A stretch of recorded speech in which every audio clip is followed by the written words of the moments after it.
All right, back with more Tomb Raider 2013. We are in the middle of an optional tomb here. I'm going to try to knock that out real quick. I think it saved me right outside where the tomb starts, so it might take me a second.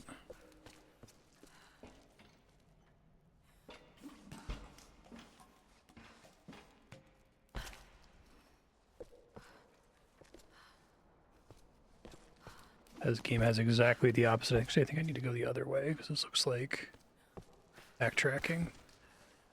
It's weird when you save in a tomb, it like pops you slightly outside.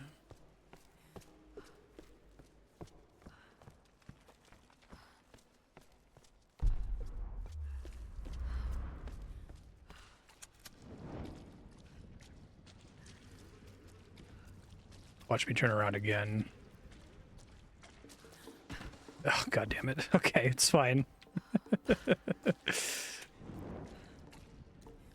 Video games. Yeah, I saved at a campfire, but I guess the save plops you out slightly outside.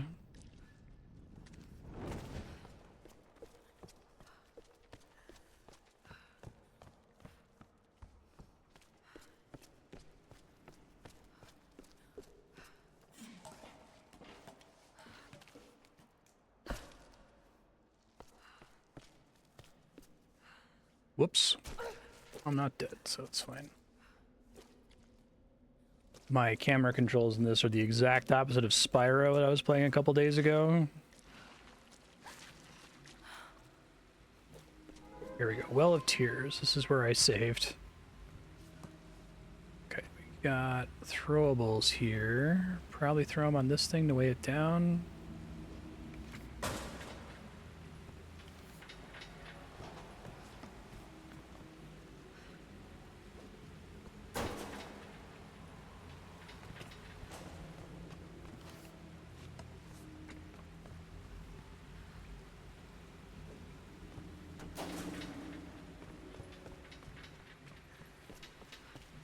Oh, wow. 3 is the load-bearing amount, apparently.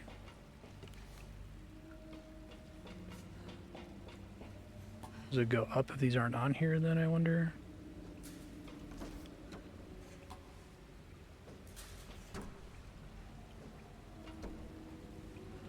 Probably, like, ride it up. It's probably going to be some kind of timing thing here.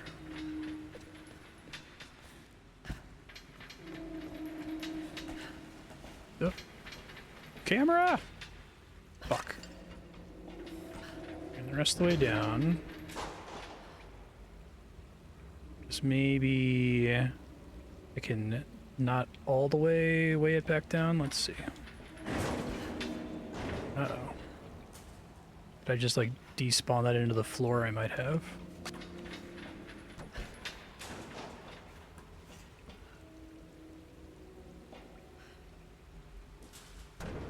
See if that's enough for it to go back up, maybe slightly slower.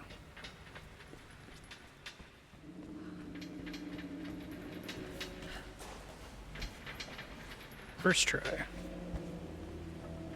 Strange. Solari defile these ancient ruins, but also rush in.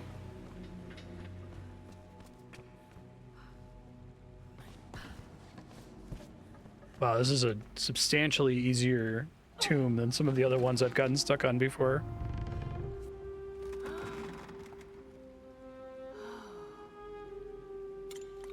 Tomb raided.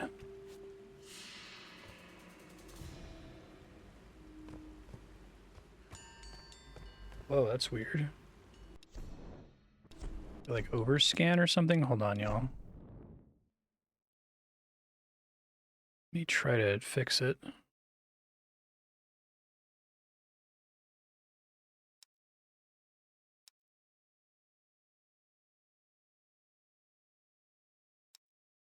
I'm gonna turn it off full screen and then back on full screen.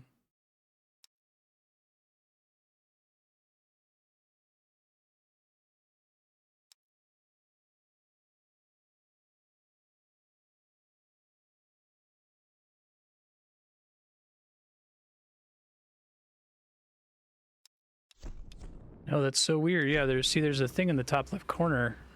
All right, hopefully that doesn't happen again. Maybe it's just like a bug with that one location. That all looks fine and normal.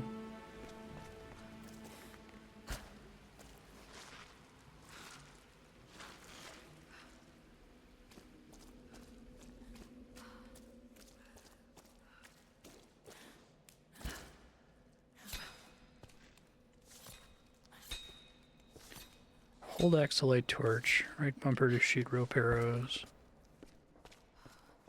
Up D-pad twice, which means silent and fire arrows. It's got the dodge counter. Okay.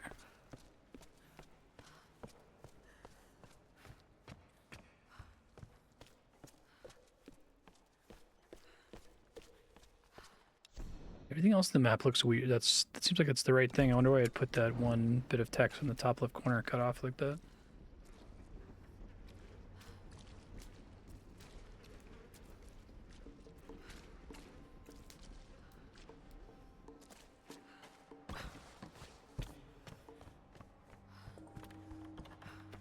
Reach the gate under the bridge. Okay.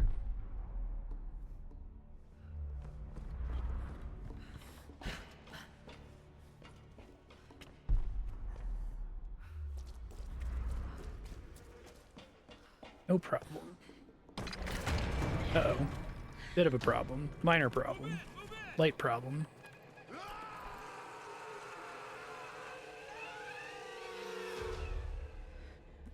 She's trapped! They surround her! There's nowhere for her to go!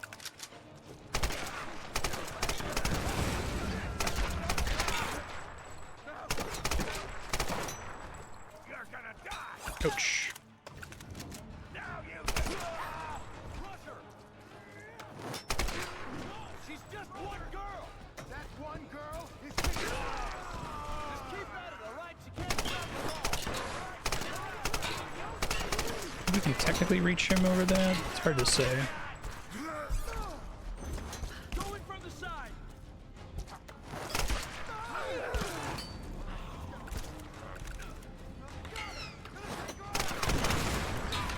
Holy shit.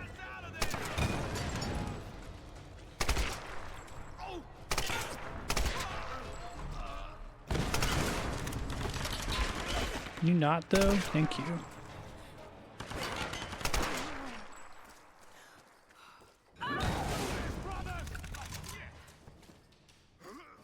She really kills an insane number of people.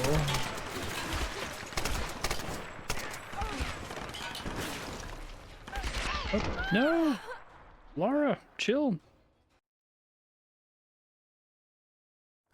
She's just one girl! That one girl is kicking our ass! Just keep at it, alright? You can't stop us all! Alright, get around! We can do it! Be surprised. There we go. Going from the side!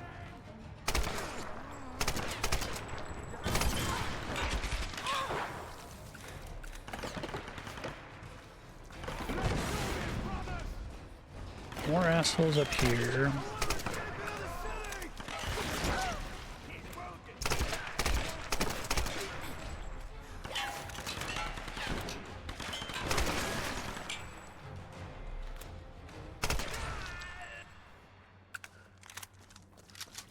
Yeah, right.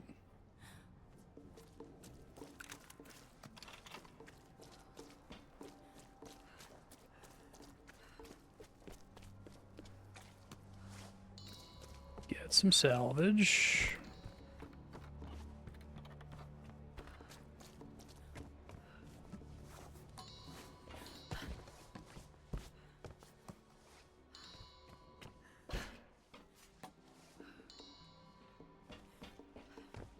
Oh, it's gonna take me to end of stream to remember that the camera is reversed from Spyro.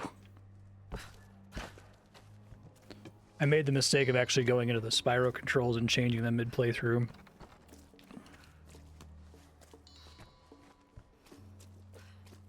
And it's reversed from that. Okay, that's everybody.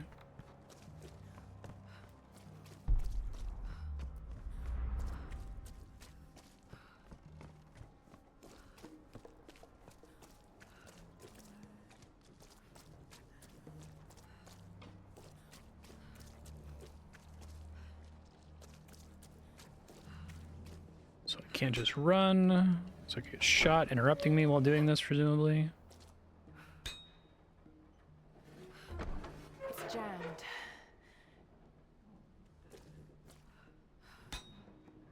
Oh, I see what I'm supposed to do. Okay.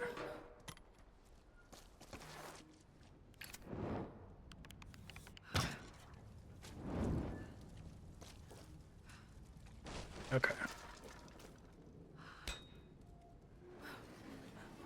I do think that the base like quality of the puzzles in this game is pretty good.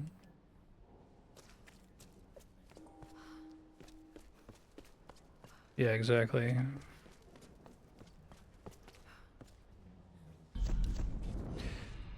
Okay, I got another skill point. I don't think there's anything I'm like super pumped about.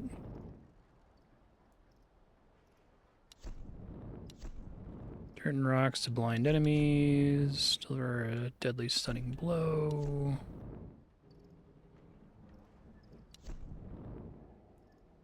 Dodge kill could be good. I think it's already pretty good against the main guys I have issues with right now. Be tier 3 for all those.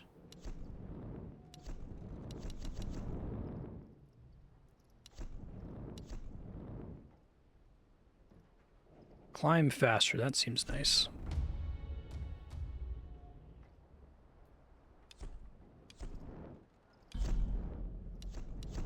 Okay, let's upgrade the assault rifle. Possible.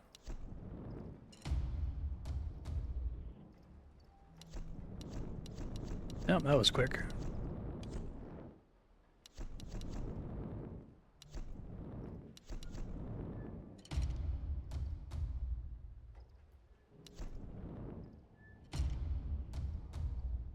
Cool. Preferably, I don't have to worry about using the pistol.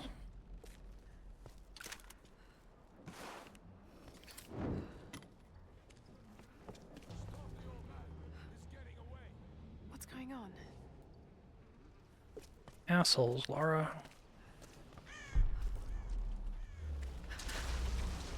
Oh. Bad day, slippy sliding again. How can they live like this?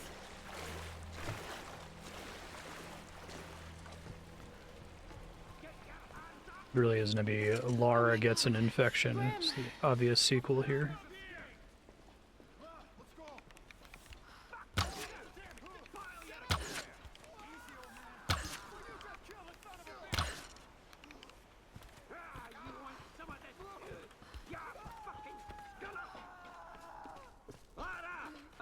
Good job, Grim. Grim!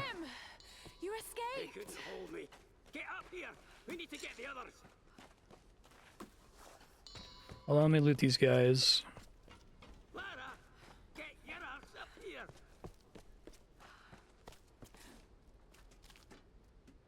Watch it, Lara. You've got company. Already got dynamite. Outsider! Give it up! Not a chance, you bastard.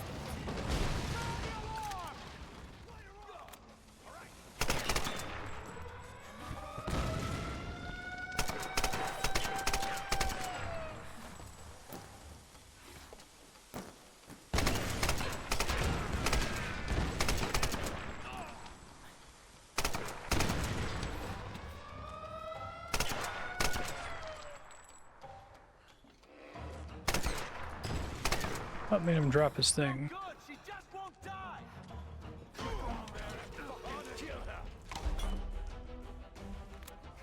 You got more of those bastards. I'm dropping down here. She's shooting at us! Over here!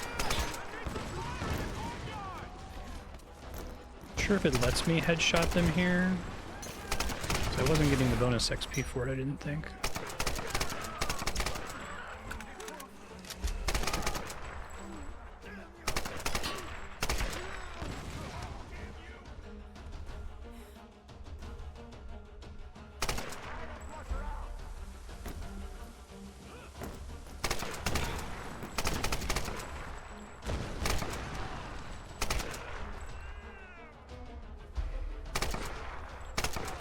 That was a headshot, okay.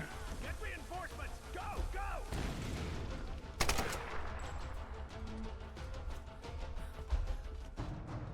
Lara, you're alive! Just barely.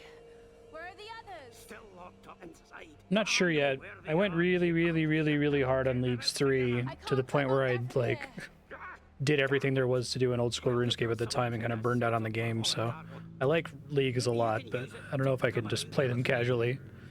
All right. I'm on my way. Definitely never getting Dragon Cup again. That was a mistake. It was way too much time investment for a lot of stress. Maybe I'll do like a Rune or Adamant or something. We'll see.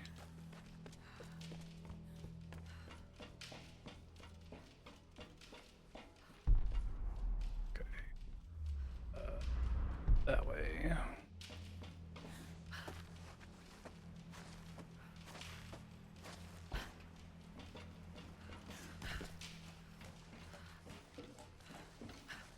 I have league videos from the first 3 leagues on my second channel if you're ever interested. I think I have the first episode on my channel and there's links to the second channel in the description.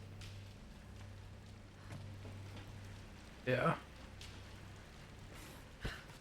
I fear the problem is I'm going to tell myself that I'm going to go and only do Addy or Rune and then not be able to stop myself once I start playing from actually trying to get Dragon.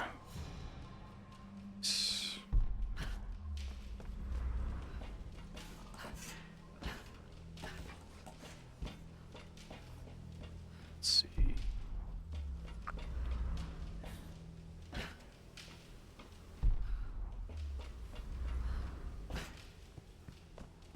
Thank you, Conveyance Paint.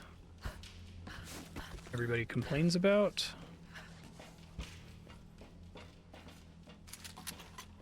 We talked about this last episode, but very frustrating discussion. I mean, obviously, sometimes they can do it where it's too much, but really welcome a lot of the people who complain about Conveyance Paint to try to Warn the others! make a game like this and have it make any sense ever, right? Help me out here!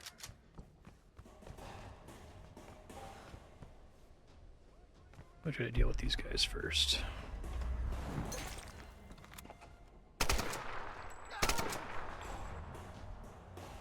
Oh. She's hit!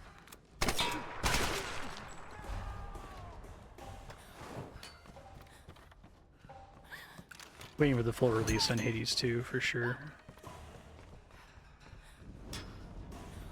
Excited though, Hades 1 was one of the best games I've ever played. If someone take one for the team and add it to the voting spreadsheet. Maybe if I get a free slot, I'll add it. Probably won't win before it gets a full release anyway.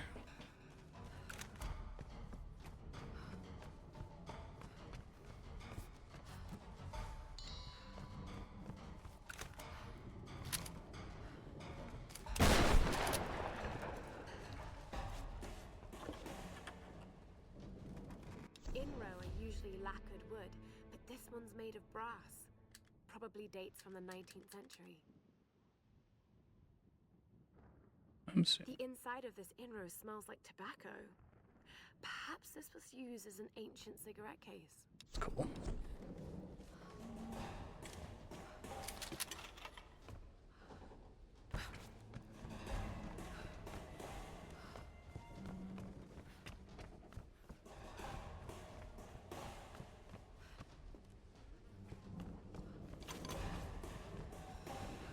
GPS caches.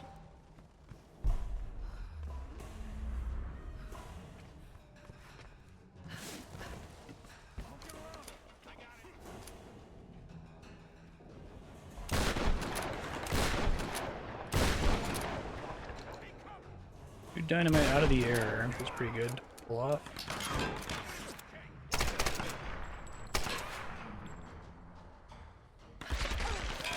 That guy didn't die from that though.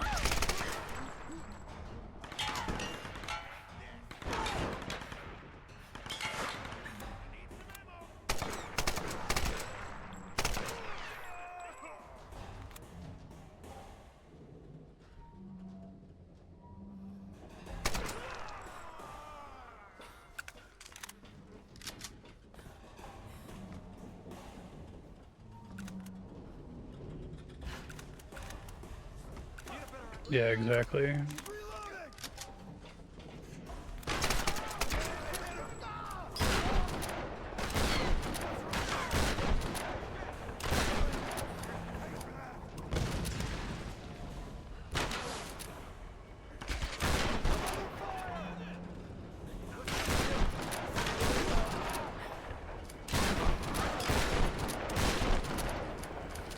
Secret tomb nearby. Yeah, playing like the Spyro remaster and then kind of looking back at old PS1, PS2 games, it does feel like it was a lot easier to convey what to do in a 3D environment when it was substantially lower detail. I saw a post about this for like one of the Halo remakes. There's like a Halo level that's really low detail on the original Xbox, and then the remake adds so much bullshit that it's like impossible to tell where you're supposed to go or what your eyes are supposed to be looking at, right? I do think that like extra fidelity very rarely makes the game better. In fact, I think there's like an inverse relationship between added graphical fidelity and like how fun the game is to play. I'm really interested to finish Red Dead Redemption 2 at some point, because that game feels so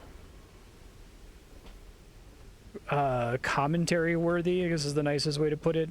It's so interesting that it's gone to these extreme lengths to be as like photorealistic and immersive as possible, and it just feels like the spark of the divine is missing from the game in a way that wasn't necessarily true of the first one or the Grand Theft Auto games I've played.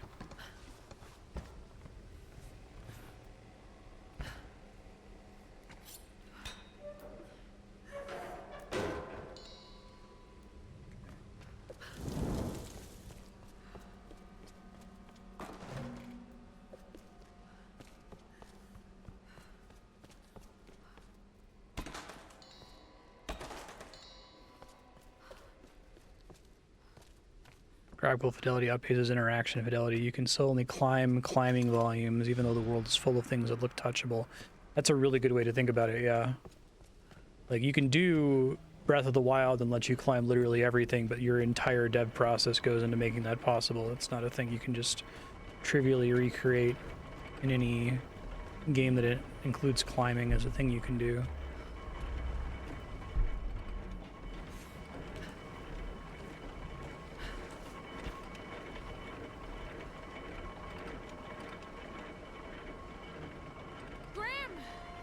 That might be this, that, I think that's really wise. Oh shit. Oh no. I think anyone who's at least moderately experienced with video games can kind of quickly learn to tell the difference between something that's there just for decoration and a thing that actually has gameplay implications, right? You can almost like see the Matrix, see all sorts of things in the environment and go, yeah, well, I can shoot all this stuff. Literally none of it will matter except those red barrels that explode when they get hit. And like, even if they were able to make a robust system to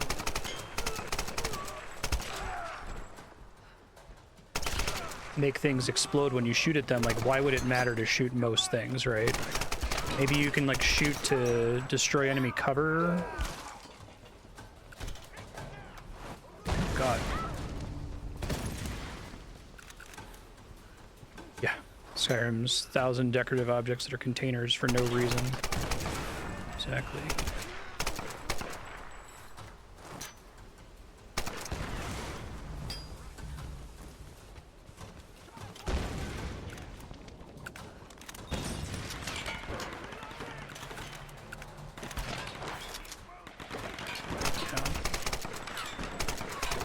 I think they can make games that try to have, you know, insanely high quality visual fidelity feel bad and empty to a person who's familiar with how video games work.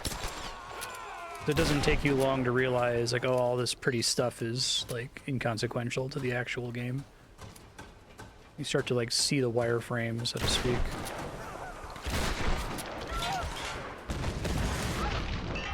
Damn.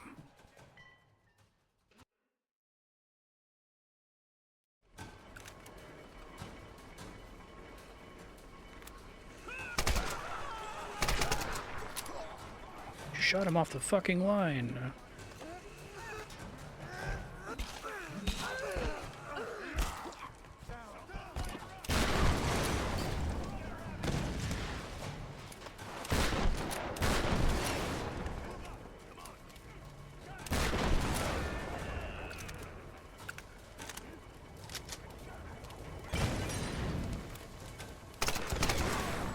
That's cool having a little wall breakaway there. Hey, thank you for subscribing, Jess. Appreciate that. You get a bunch of perks for that. I can tell you about them after stream. If you join the Discord, I'll let you know if you have a game you'd like me to play for a few minutes on Subblock.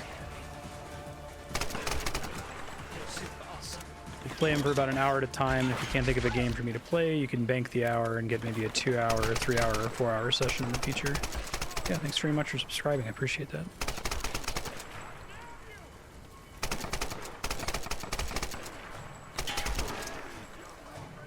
Oh, thank you very much.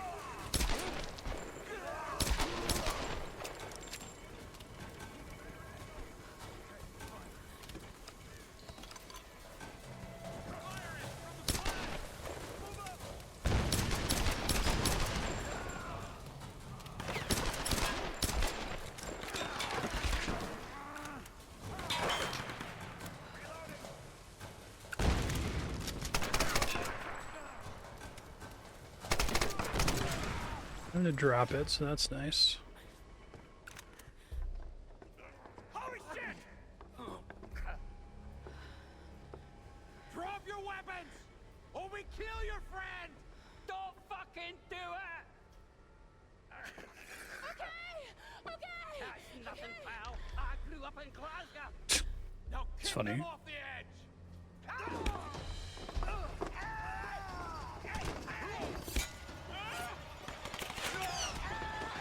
Put a less modern game because of the AI simulation view. PS1 pixelated cell where everything but the interactables fades into flat, low-res textures on the surfaces that actually have collision.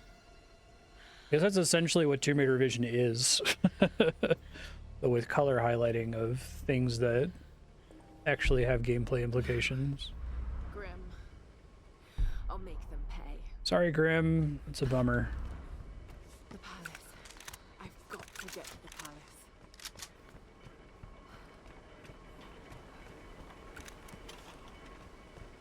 You should be getting bonus SP now. You can spend SP to vote for the next game I'm going to play. There's some info on the FAQ, but no pressure. Thank you for subscribing either way. I'll whisper you later with more details. All right, where are we going here? We have an easy way to get down. It's up, maybe? I think it wants me to jump onto this thing. So I can loot all the guys over here then.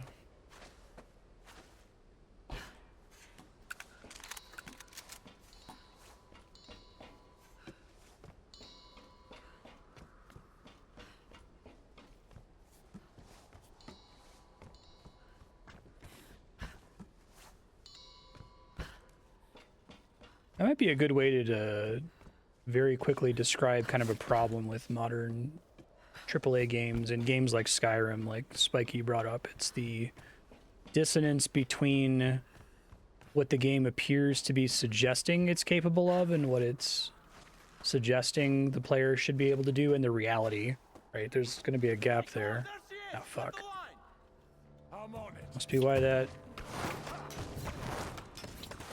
climbable surface is over there.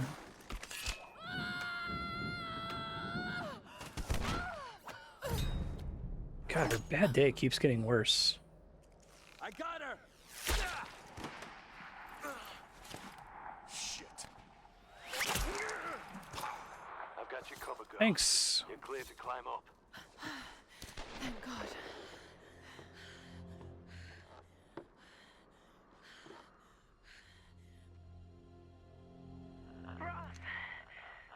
When's the new remake of Tomb Raider coming out? They're rebooting it again, right? Grim's dead. I guess it's been 11 years. It doesn't feel like it. We surrender, but he wouldn't let them. Grim, you stubborn bastard. I'm so sorry, Ross. No date yet. Don't be sorry, Lara. Just make it count. We'll raise a glass to the old man when we get out of here. Out of here. I'm going to try and get closer. Can you cover me again?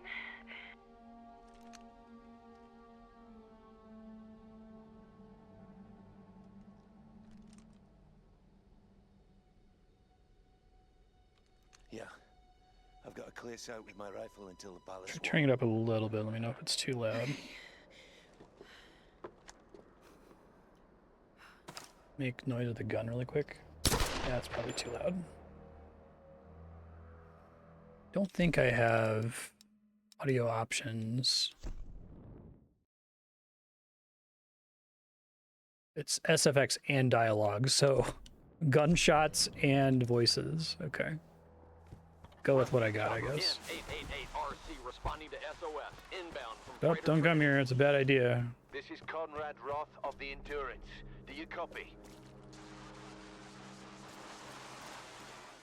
Lara, did you hear that? A rescue helicopter is inbound. That's great news, Roth. Set up a signal. I'm going You're gonna to fucking Sam. die, guys. I guess maybe we think it was a This isn't random like the pilot, coincidence. Roth. I got Sam and the others into this mess. I'm getting them out.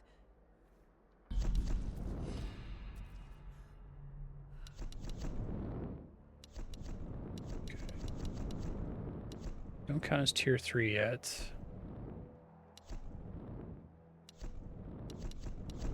Having that be a kill would be nice.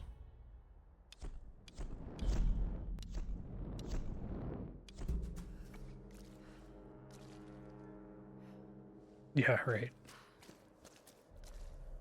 It was funny, I was talking to Andrea recently about Red Dead Redemption 2 and how the game feels like super simultaneously full of things to do and also super empty and strange, and explaining to her that it's like, oh yeah, it's a game that's all about looking as photorealistic as humanly possible. And she said, oh, how does it compare to the most photorealistic game ever made, Tomb Raider? And I'm like, Andrea, Tomb Raider came out 11 years ago.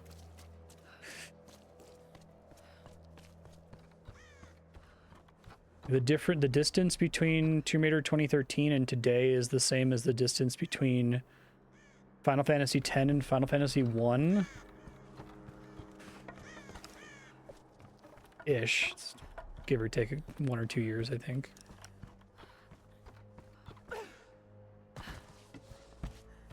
All right, Lara. That bridge is swarming with guards. Great. Any ideas? It'll be tricky, but you can probably make your way across underneath. I was afraid you were going to say that. You're great at that, Laura. It'll be fine. Don't even worry.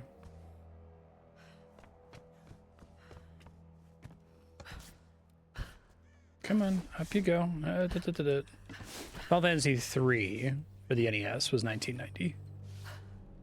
So like 2.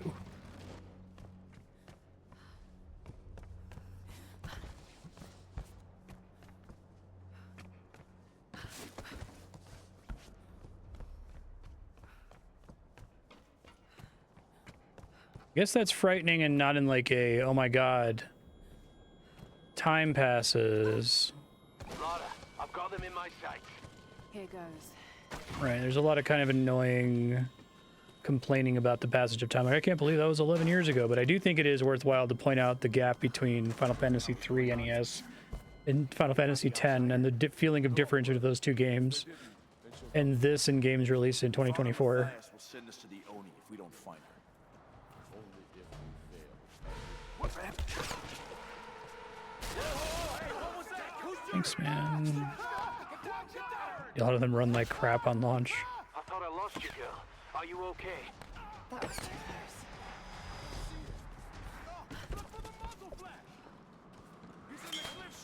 Stop. Don't move. They'll see you. Wait. Lara, look out! All right, Roger. Wait longer. Got it. Sniper, take cover. I don't see it. Look for the muzzle flap.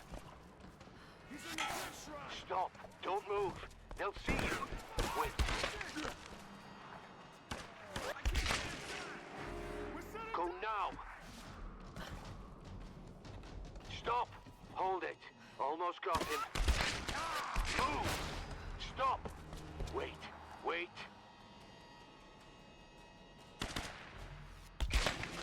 Lara, I think you're clear. It's a cool For the sequence. cover, I think that makes us even. Lara, look out! Break this girl's neck! Surrender! Whew. No wonder there's still more conveyance paint down there. They went over. Is she dead? I don't know. I can't see. There she is. Lara, there's too many of them. Get out of there! I do think this game correctly realizes that it can't just give you a bunch of like hold forward to complete the cutscene sequences without changing it up every now and then, like having a surprising thing happen. But a surprising thing happens almost 100% of the time. To where it's like if you're doing a routine climbing thing, it's kind of surprising if there's no surprise. I'm heading in. Are you sure about this, Lara? I'll get them. I'll come back. I promise. Should be embarrassed that games don't have reliable, stable frame rates. Yeah.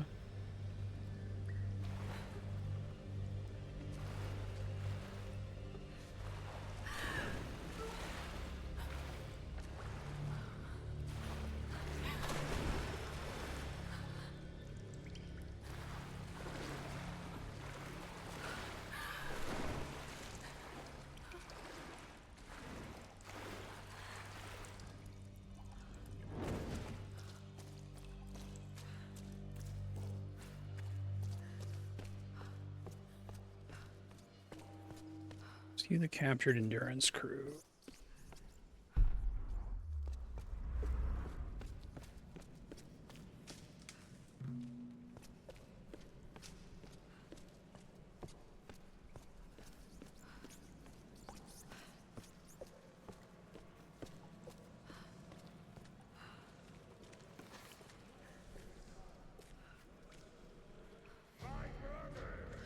Listen to me now.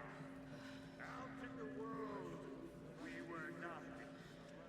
But here we are the Solari, the Sun Queen's children. She brought us here for a reason. I know you want your freedom. I know you want to escape this place. But to do so, we must release our queen. Like us, she is a prisoner. If we can free her, we free ourselves. This girl, she carries the blood of this land. Much as I enjoy this game, I think the story is fun and an interesting take on Tomb Raider. I do think the villain's not very compelling. You are the first and the last. Speak to us now. Crazy Coltman.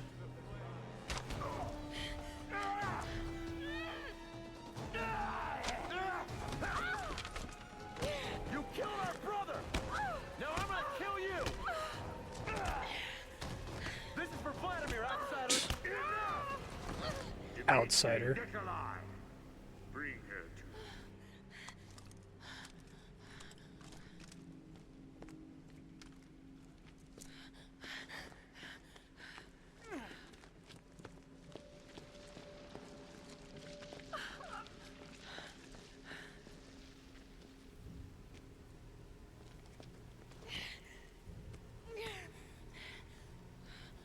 Every creature in nature will turn and fight when its very survival is at stake. So don't think I don't understand you, girl. I've just been doing this a lot longer. Ready yourself, brothers!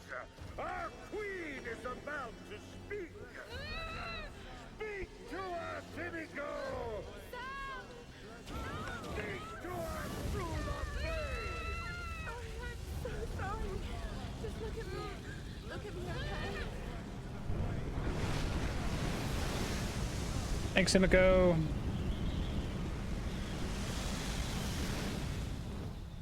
She's the one. Soon, my brothers, we will be reborn! I do think Tomb Raider does a better job of introducing supernatural stuff than Uncharted. I was very annoyed by Uncharted 1 having like complete surprise supernatural stuff.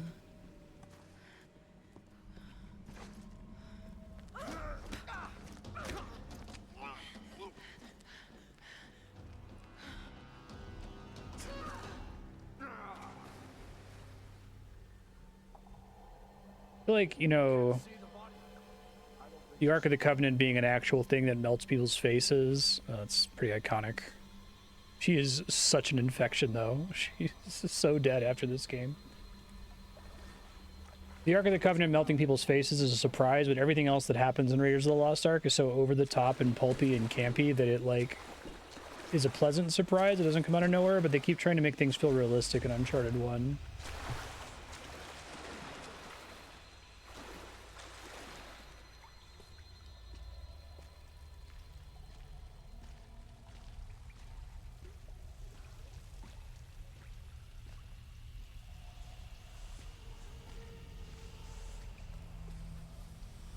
How's your day going, Lara? Some kind of natural gas. Probably. Yeah, exactly.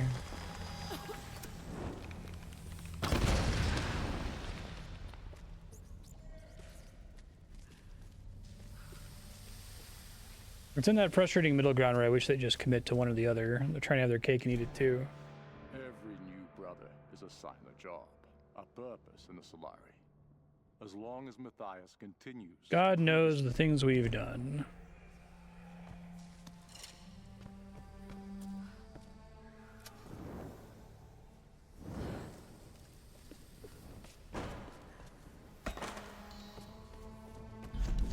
And this.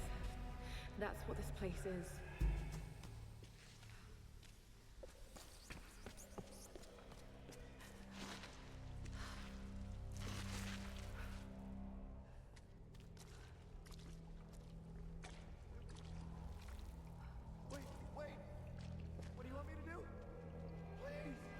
Don't struggle too much. And hope they kill you fast. Oh God. Her hair is still immaculate. It's a problem of going too hard on hair physics, right?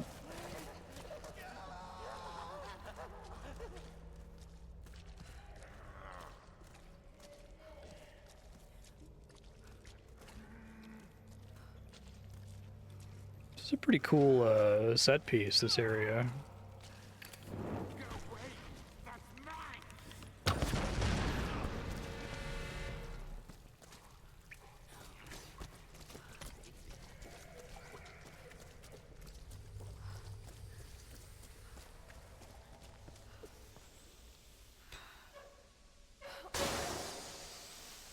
It's fine.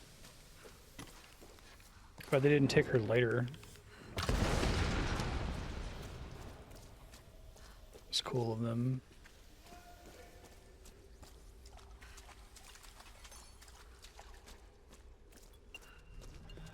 Oh yeah, no, I highly respect this game. Not talking shit. I think it's really good. My wife played it. I'm not listing it as blind on YouTube because I watched my wife play through this one and like half of the second one. Stay away.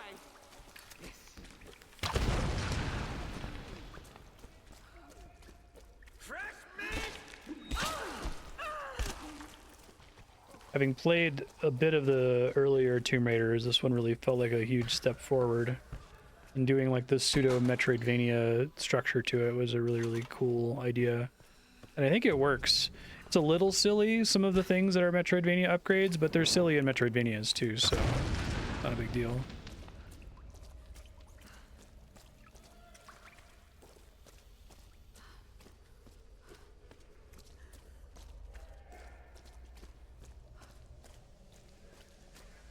We've talked about whether the two sequels to this are worth it. It sounds like the kind of consensus is that this game gets a lot of points for being the first one to do all the things it's doing, and if you just do it again, without really substantially changing the formula too much. The sequels aren't held in as high of regard.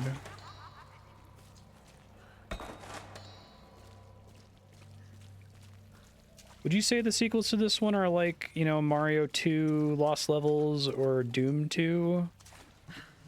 That it's just more Lara Croft levels?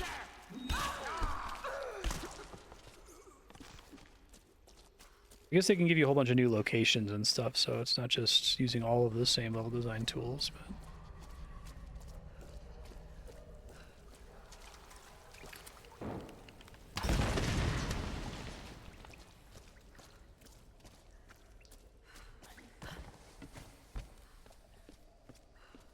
so I got in here originally, I think.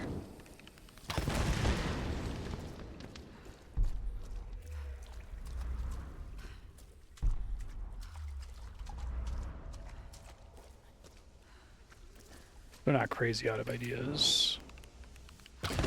Iterations with the new stories, okay. Maybe I can think of another sequel that's similar. Like this whole place hasn't gone up yet. Might have to cap that vent in the pit again. If it's loose, let's just leave it for the next shift. Hey, don't take too long down there. Want to finish this game? Yeah. What if the unholy ones figure out how to ignite that shit? Shit. All right. I hate that place. Look, I'll go check it out. You can stay here. Thanks, brother.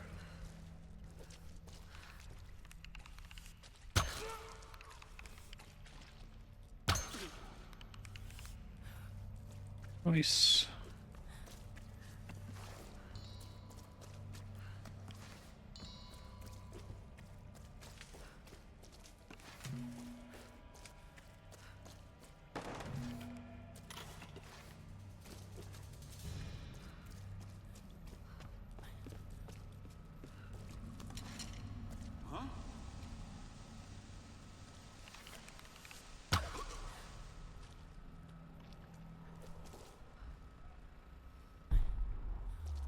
Good, y'all. Alicia,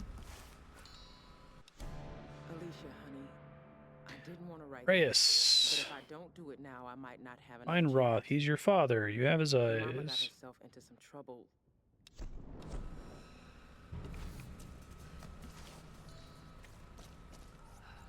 It's XP ways to play games that aren't Final Fantasy 14. Or that aren't RuneScape, yeah. There's enough AFK stuff in RuneScape, you could find something that's inattentive to do while you play Final Fantasy 14. Pretty easily do a shooting star while doing a raid.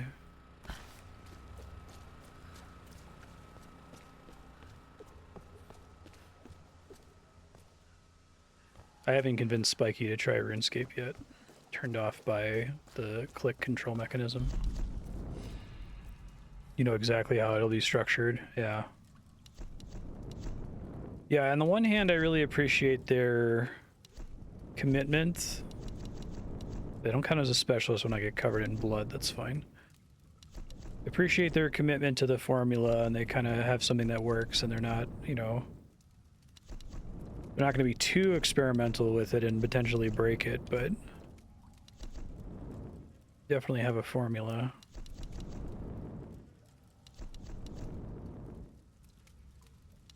Should've gotten this a while ago.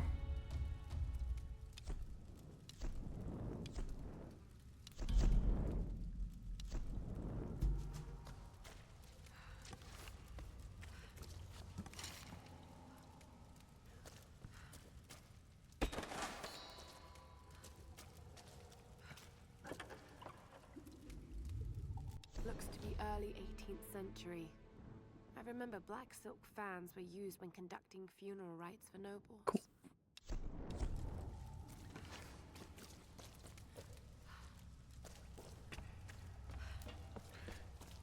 I guess you kind of have like the two extremes, right? Where like World of Warcraft is trying to reinvent itself, or at least for a while there, it felt like they were trying to radically reinvent itself every expansion and throwing away ideas that they had just come up with in the last expansion. And it's like, can you like keep an idea? Just try it for 2 expansions, please. And then Final Fantasy 14 feels like it's so afraid of doing that that does the opposite and just doesn't ever really change up the formula.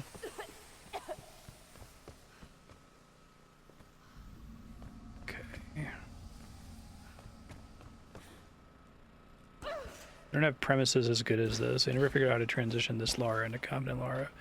Yeah, and that's very frequently a just struggle with sequels of any kind, even in like, you know, film and literature.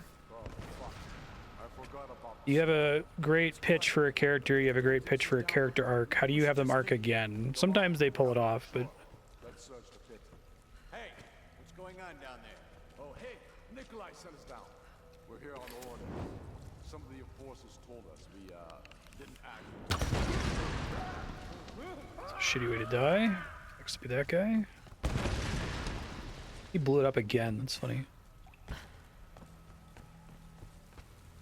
Like, you get a lot of movies that'll do a sequel that will just literally reset the character, right? Like, RoboCop, awesome movie.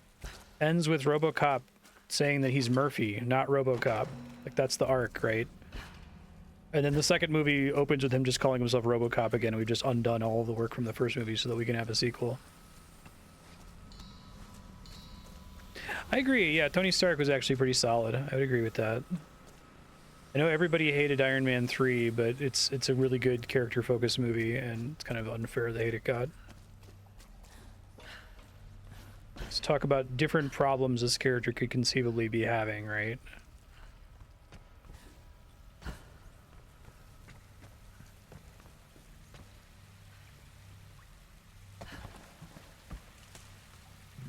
Oh, really? There's a lot of, like, are those assumptions being proven right, Terranin?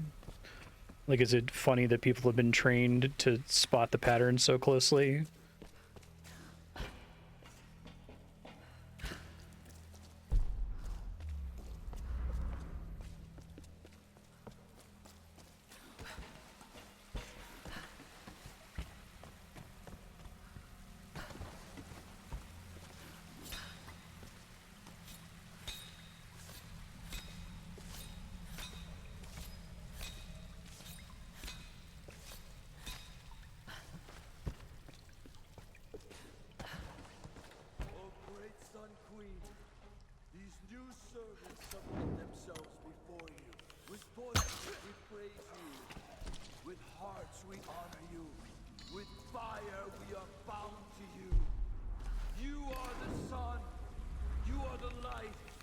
Give you fun little moments like that. It's cute.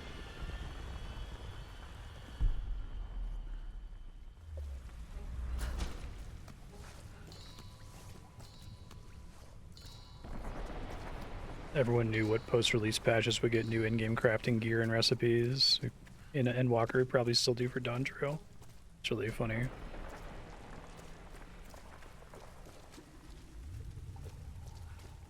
Yeah, Disney has that problem where their sequels are, they learn the same lesson again, or their kid learns the same lesson. Pixar was pretty good at doing sequels for a while, but I think that they've fallen off. A fan made for a special occasion. Probably a wedding. Doesn't look older than a few years.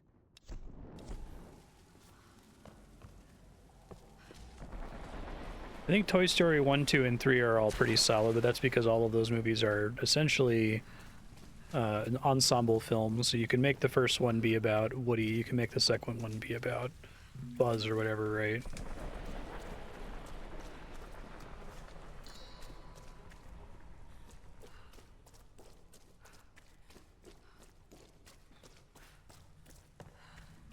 Yeah, I guess just the idea that, you know, if you're going to make Lara be this, like, hardened badass at the end of this game, and this game is supposed to be about how she starts, like, afraid to even kill a person, at the end she's, like, mass murdering people.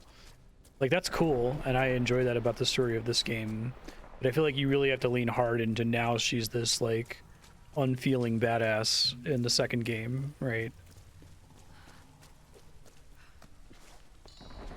You could almost do, like, a villain arc, right? And I think there's material there to justify it. Like, she is a Tomb Raider.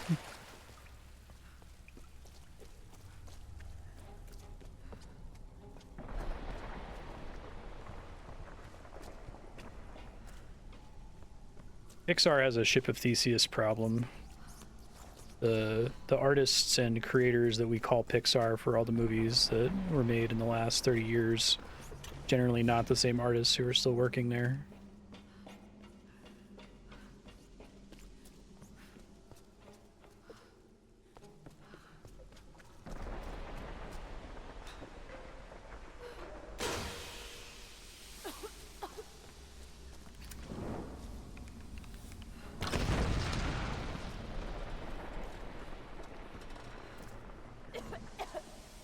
Fantasy 14 solidified the formula. 2015 to 2016, spent the next several years exhausting the design space, yeah.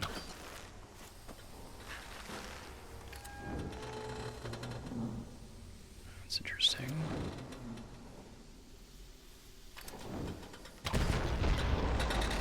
Gotcha. Cool puzzle.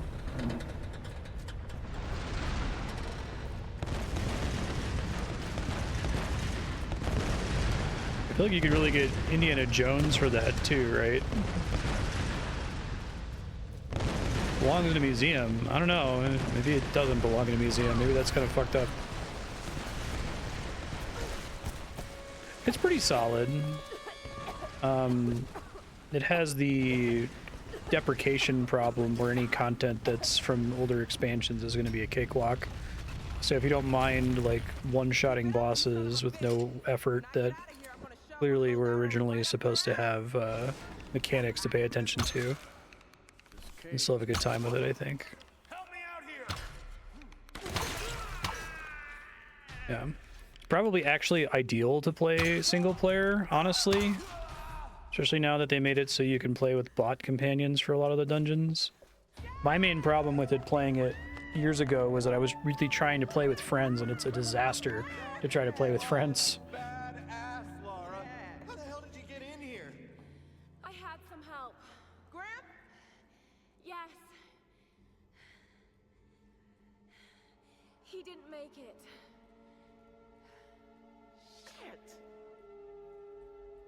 I didn't think anything could take that guy down.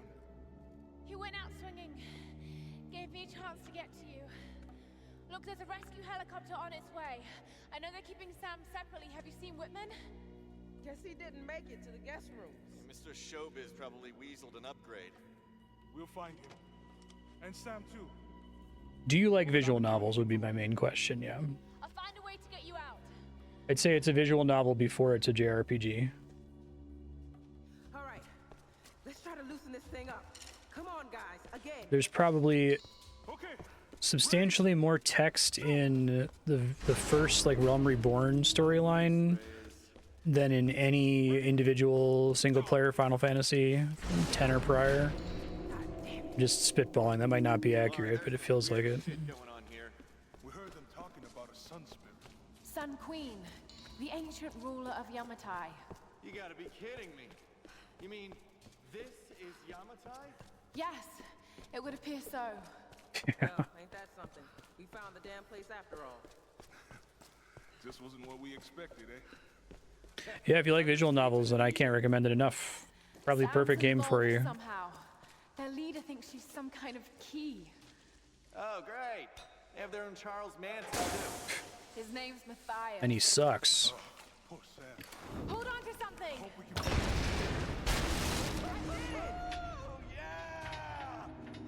I'm glad that didn't cause any problems.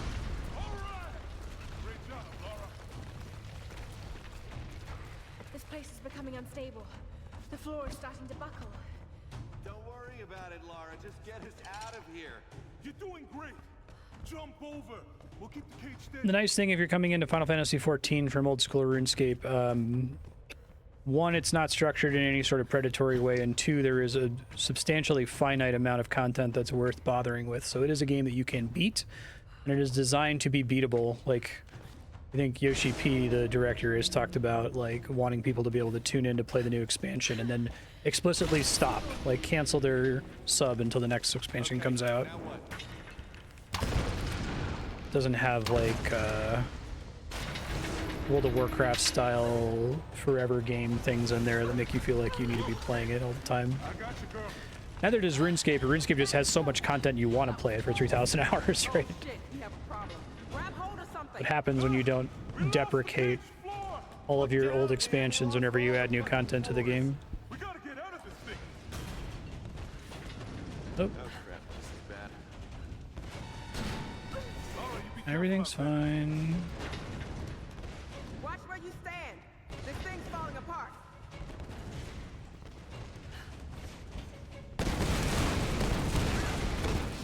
Sounds like the whole mountain is going up. Whoops. Incorrect.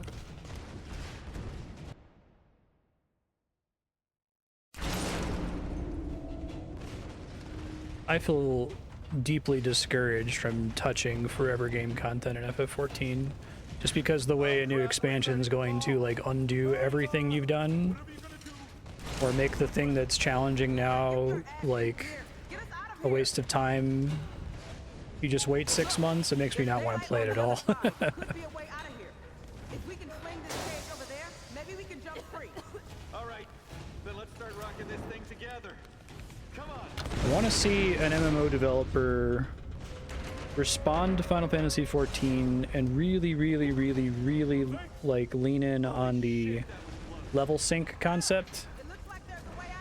Design the game from the ground up so that whenever you add new expansions or whatever, you have an encouraged, rewarded option to play the content as it was on release. You can't really do it with level sync in FF14 because it wasn't really built from the ground up to do that. You can do like high level sync or whatever, but it doesn't change the fact that the buttons you press are different, right? Because of multiple expansions that have streamlined rotations. I've set up a rendezvous point back across the bridge. The chopper's gonna be here soon. Laura's still looking for Sam and Whitman.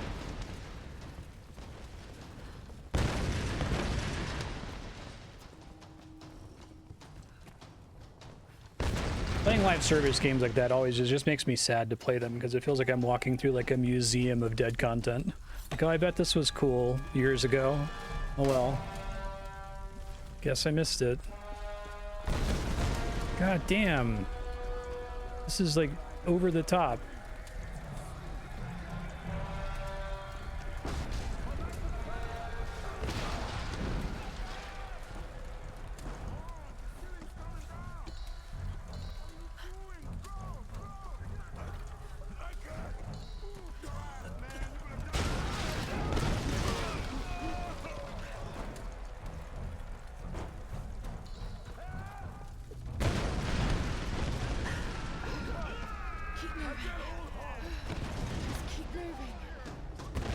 Playing with shitty gear.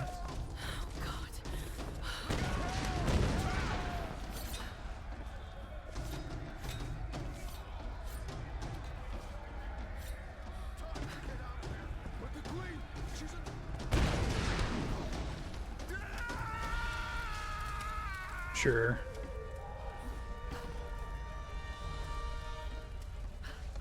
I think you could make a game that is able to roll back if you plan from it from the beginning.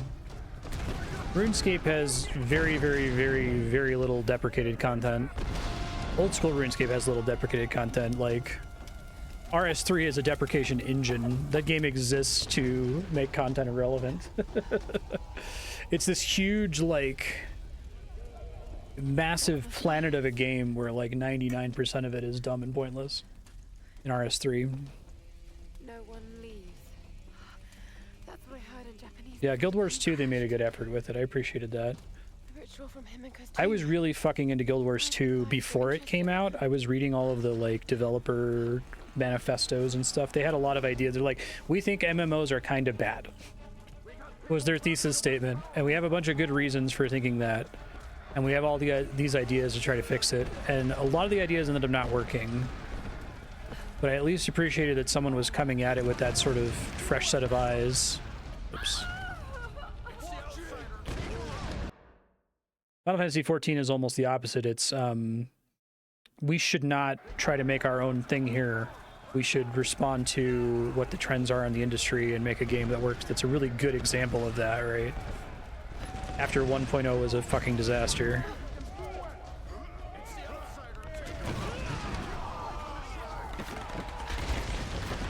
Stop shooting me.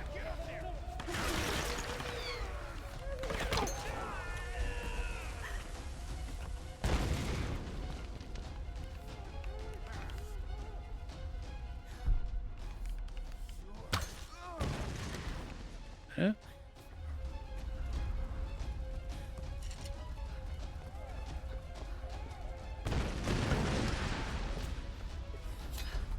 The Guild Wars 2 started with that City of Heroes idea of sidekicking. Just level scaling in general.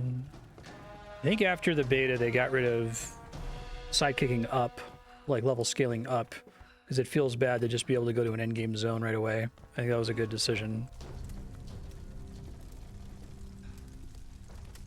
Laura, you're alive. So are you. I mean, are you okay? What happened? Once they stopped seeing me as a threat, they let me move about almost freely. Did you know the others were captured? Yes. Sam's in there, but I couldn't free her without a weapon. These Solari are an anthropological... Yeah, just unfortunately any content that was built around it is dead now. Dr. Whitman, we need to get our people out of here. Of course. I'll keep a lookout here. You call me when it's safe.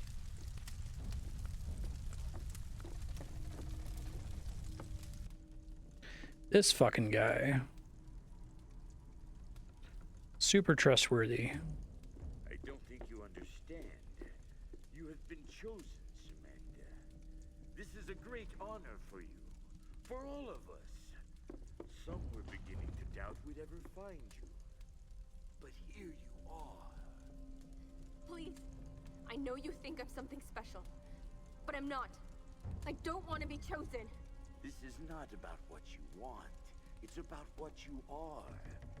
Himiko's blood runs in your veins. I think you know this, Samantha. You're insane, Matthias. Why are you doing this? You're searching for logic and reason where there is. Thanks, Matthias. That seems true. I made the same mistake once. Back when I thought ships could reach us and planes wouldn't fall from the sky. I just want to go home. So do I, girl. I've waited years for this moment. I've given my life. Don't you think I've tried to get away from here? From this place? We're all trapped here. But you, Samantha, you have the power to release us. Many have given up their souls willingly for this gift. The fires are getting worse. The other girl's vanished. This Yeah, must that's good, be Namek. ended. Dimitri, guard her with your life. I had a good time with Guild Wars 2 for a while. I got upset by all the FOMO stuff from the Living Story, though. I hate FOMO in video games with, like, every fiber of my being. It's so bad. It's gonna be okay.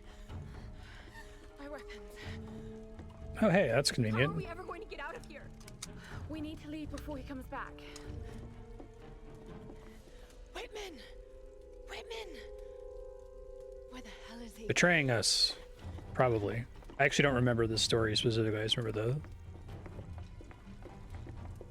big beats. Run, Laura, run! Get down! Back! Back into the throne room!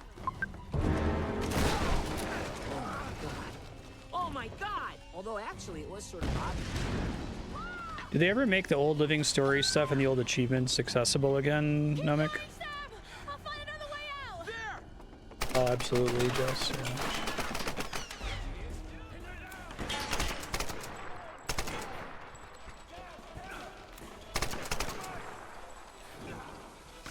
I would not be able to play RuneScape 3 without personally just choosing to make a hand-restricted account and not touch FOMO events.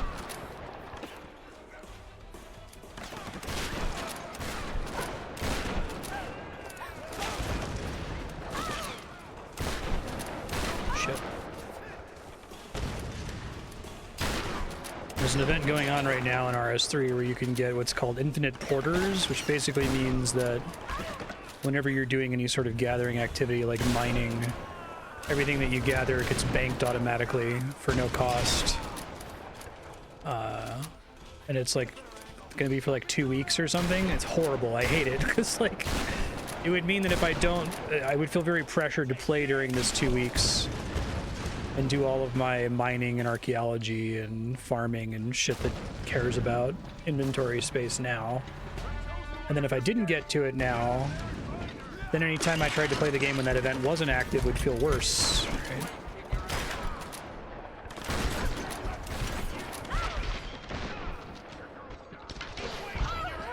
sucks. Oh, that's pretty cool, Namek.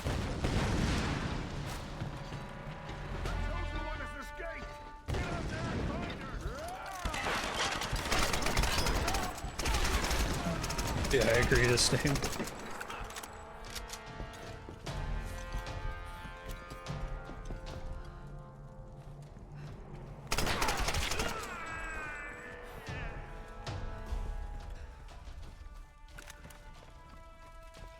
Escape. Let's go. Good guys first. That's cool. I'm glad they went to the trouble of making it doable again, Nomek. I probably told this story before, but I remember Andrea took me to like a science conference that she was at. So I was in an airport in Singapore, like desperately trying to get internet so I could get a stupid fucking living story achievement that was at the time only available in that window. That's when I realized I don't want to do this anymore. I don't want to feel like I have to play this game for a limited time window. That fucking sucks. It's the worst. I get that feeling even playing games like Final Fantasy 14 and WoW, where it's like, okay, well, if I want to do this Savage raid, I can, but I kind of need to make sure I do it in this 3 or 4 month period before it gets deprecated.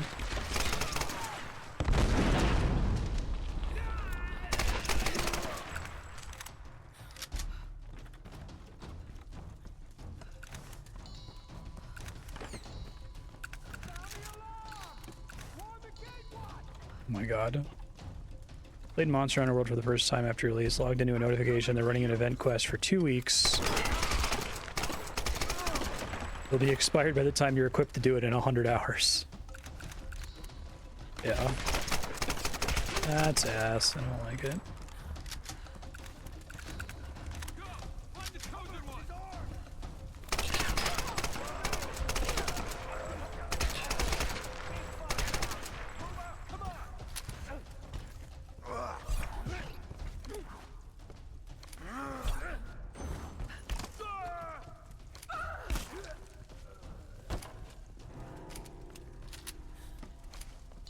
Yeah, you'd be missing out on extra rewards, loser. Oh, that's good. Appreciate that they did that. I think most of the stuff that sucks about content deprecation in live service games isn't like a cynical act by the developer to deliberately make their game bad or to delete parts of their game. I think a lot of the times it just happens because they're like looking at their combat system and going, actually, you know, this button is kind of bad or unbalanced or whatever, or we should restructure the way this class learns its shit. And they're right to do that. They just don't realize when they're making those changes that they're essentially ruining older content that was designed around the old rules.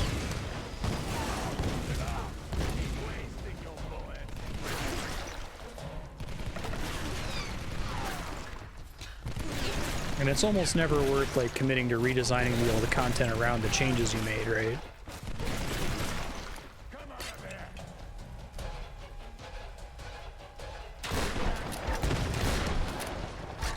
Can't hit me.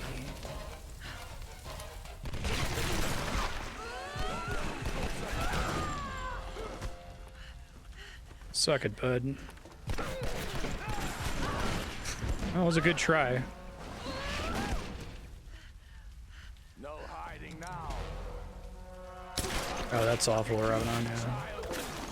Oh shit! Grenade launcher. Remember that being in the game, that's fun.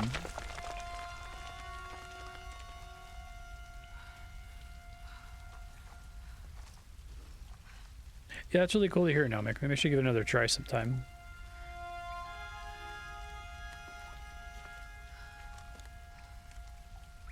Just quickly tape it to the machine gun. Okay, that's cool. Oh, it's a progression item. That's even funnier.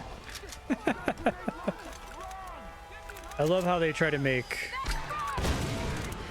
Metroidvania progression items. Okay, she must be level 3 now.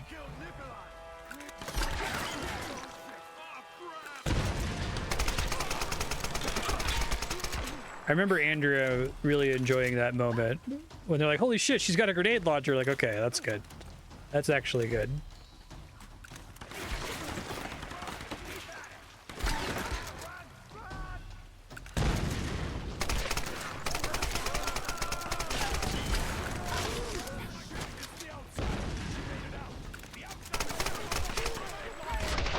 God damn.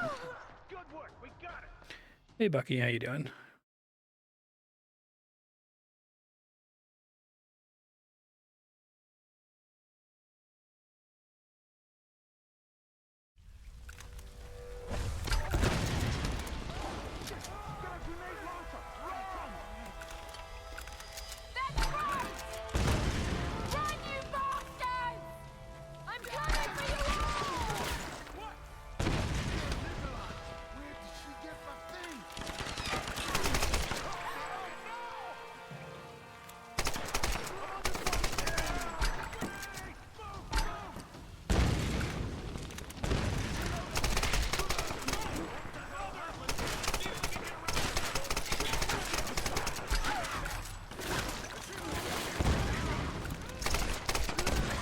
Ouch. Not again? Trying to get to cover. Instead of permanently adding content to Forza, rolling FOMO garbage. You put up with Forza Horizon 5's FOMO garbage because of Stockholm Syndrome. Yeah. I hate when it's like that extreme, right? When like the publishers or the money people are kind of requiring them to fill the game with FOMO stuff to get it to be played more frequently.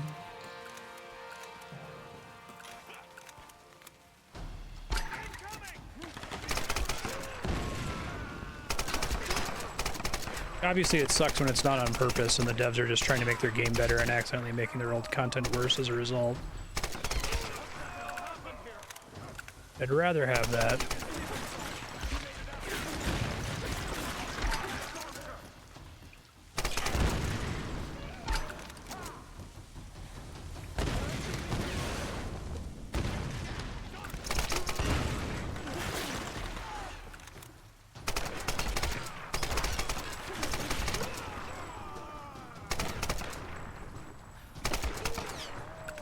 Okay, we good this time? First try.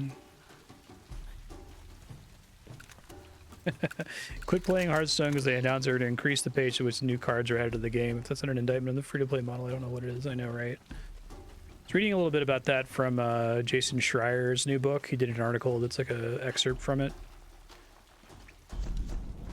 where they basically brought a finance guy on the team, on the dev team, to tell them that, like, oh, why aren't you trying to sell more card packs? Why aren't you doing this? Why aren't you doing that? It's like, because that wouldn't be fun. Well, I guess I don't count as a specialist yet. It must be soon, though. I'll just sit on the point for now.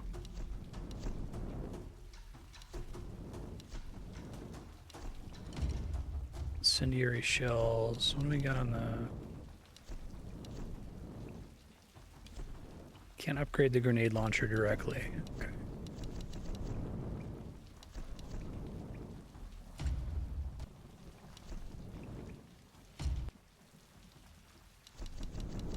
Well, attached to my cool custom gun.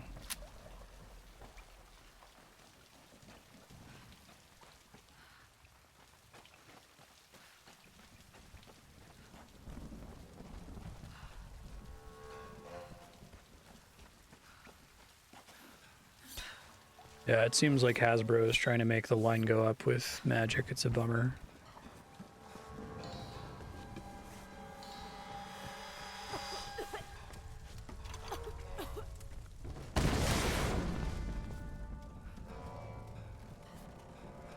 That's why I respect old school RuneScape so much as a product, though, because it is almost accidentally, almost through a bizarre twist of fate,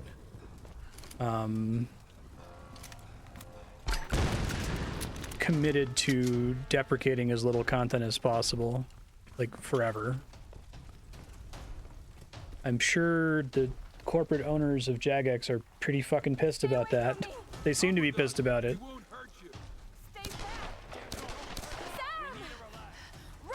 It's funny. You have this like wildly successful MMO. You make a couple really unpopular decisions. A handful of your devs are like, you know what? We can probably run like a classic old school version of the game pretty inexpensively with like 2 devs, and maybe we can just offer free membership to people who already play, you know, RS3, the current version of the game. And since people would be mad if we change anything, maybe we'll like require folks to vote on changes that we're going to make to the game, and that'll, you know, affect whether we add stuff or not. And at the time, Jagex is like, well, whatever, we're not getting any money from the people who are quit our game because they didn't like the changes. We may as well throw this classic version in now. Go ahead and do it, that's fine. Not realizing that they had essentially just made a game with development incentives that insulate the game from the worst impulses of capitalism, right?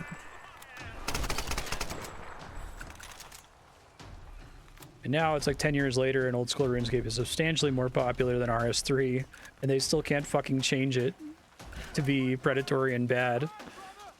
I don't know how many companies now have bought Jagex with the intent of trying to make it more profitable and just haven't been able to sell it again. Always like, I'm the brilliant publisher who's gonna find a way to squeeze a few extra dollars out of this.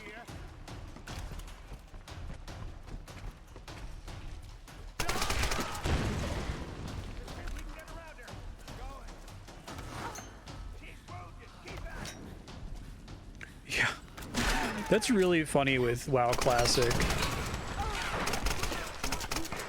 Like, hey, you get to try it as intended again, sort of. Although you're gonna get to try it with like 15 years of people learning how to play the game.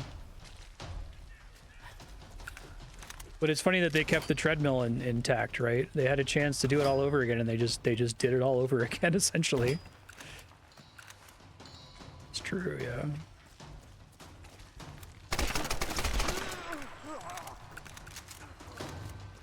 I would love to play WoW Classic Plus. If they did the old school RuneScape thing where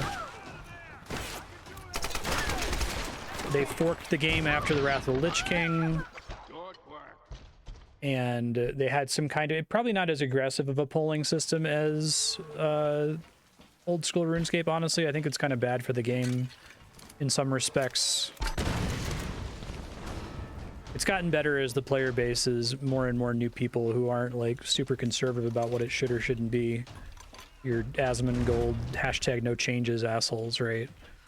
But just something that's like wildly unpopular that, you know, can't pass a 50% or 40% poll or whatever isn't allowed to be added. Let's try here.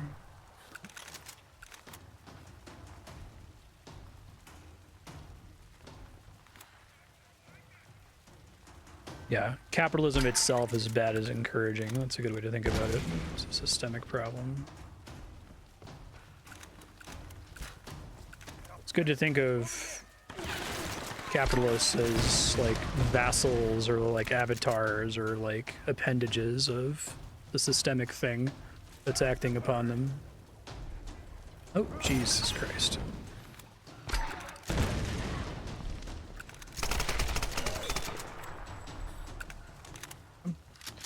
WoW Classic Plus fork from Wrath of the Lich King and have some mild polling effect to keep them from adding anything really stupid or really unpopular. I think modern day Jagex, the old school RuneScape developers, have a really solid handle on what is and is not acceptable for their game, but they occasionally still have ideas that they don't anticipate how exactly unpopular they're going to be. So the polling system saves the day in those cases.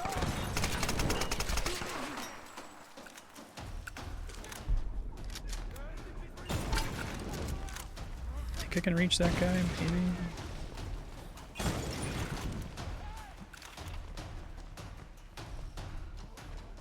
Yeah, exactly. Namek was like, why are we doing it this way? Part of the reason they didn't take their do-over is because of a bunch of outrage merchants, like streamers demanding that there be no changes. And it's like, well, why? Like, why do you want to just do it again? I don't understand.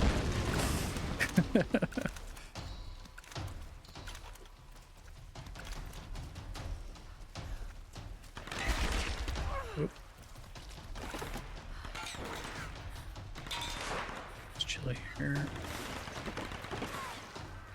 Yeah, you raise a good point, Yura. That's true. It creates kind of a frustratingly conservative developer. They tend to think this will never pass a poll, so we're not even going to bother like prototyping it because of the time we would lose from prototyping it and then having it immediately fail a poll. I don't think RuneScape's polling system is perfect. I think it actually generates a lot of problems that suck, but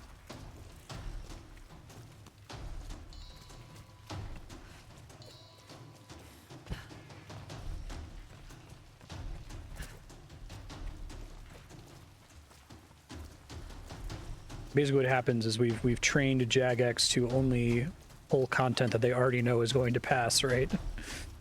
That's why it looks like the pass rate is so high. She's down there. See if you can get a shot. Get me some light. There she is. Take her out. Ow. That's neat having the water barrels. I don't think I can reach him from back here. Doesn't look like it, okay.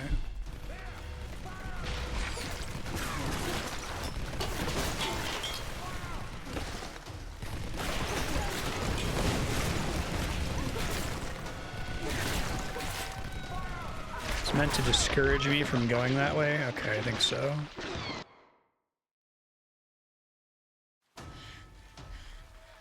I don't think it's stale. I think this game holds up. I think the extent to which this game holds up is more an indictment of like the gaming industry.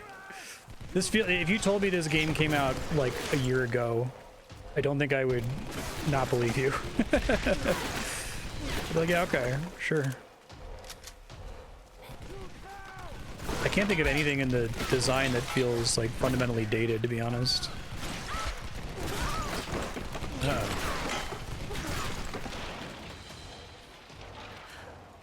Yeah, this is Tomb Raider 2013, so the first one.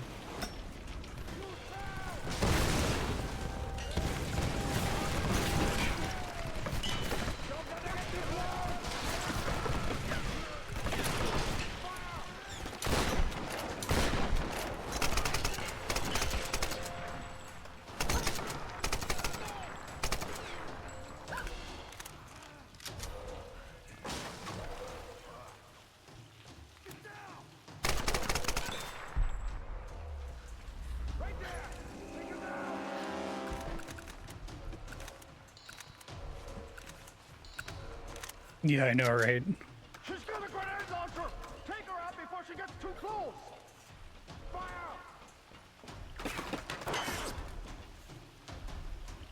It was gonna be in the wilderness, which was supposed to be the justification for doing it, right? This always-on PvP zone that sucks and is miserable. And so the theory is if you have this time-limited boss, then it's gonna gather a bunch of people into the area.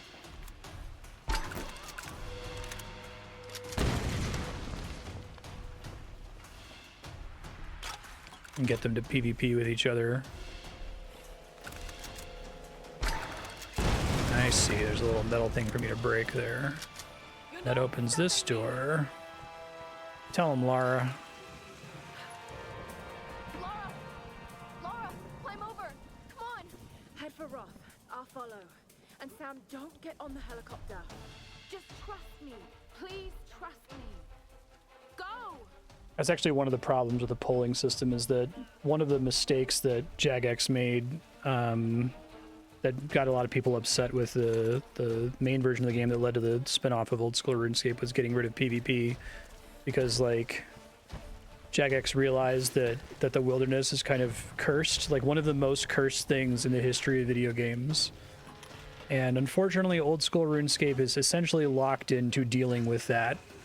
It can't actually get rid of the wilderness because there's enough people who would vote against it under all circumstances, but it is like one of the most cursed concepts ever, and they keep trying to make fetch happen and they can't. It's impossible to balance it. Yeah. The way this holds up as an indictment on the industry is a good way to look at the sequels. Okay. Makes sense.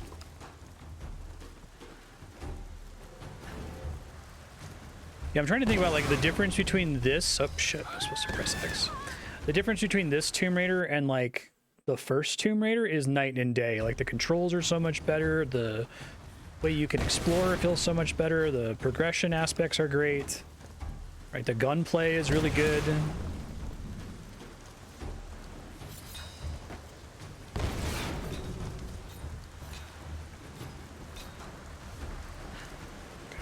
Oh no! I've got to stop them from getting on that helicopter.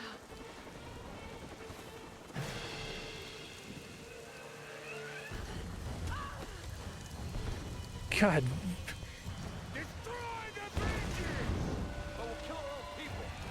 Very bad, no good day, once again. Any other non-believers? You're going down. I didn't realize I was in control there. I thought it was a QTE segment.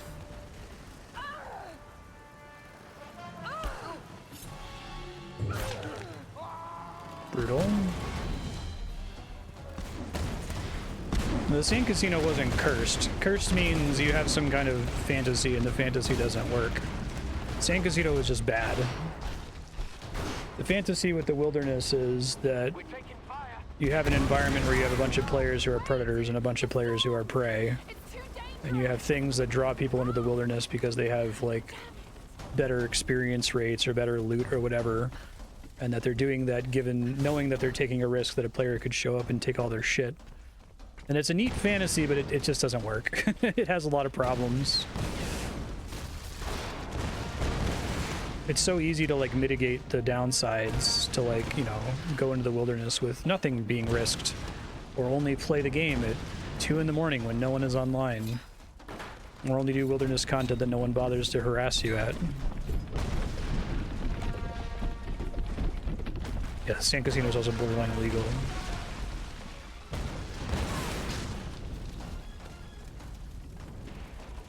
Yeah.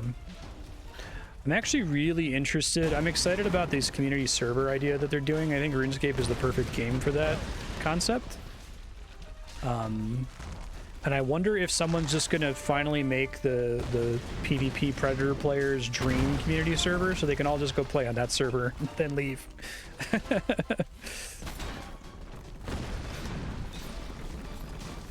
But I don't know that that's going to work, because I think that for the Predator-Prey model to work, there have to be people who are bad at the game that can serve as prey, right?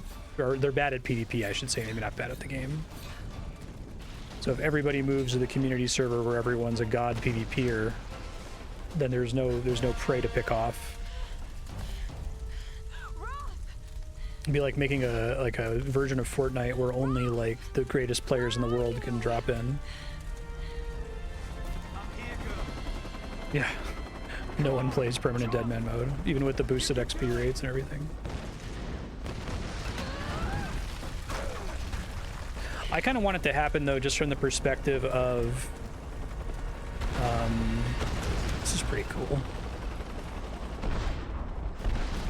I feel like a lot of the people who want Jagex to just fix PvP, right? Like they can like wave a magic wand and fix it. It would be nice to see them have to like sit in the developer chair for a couple of years and see how hard some of their easy solutions actually are to make work. We have to land or the storms are going to crash us. We can't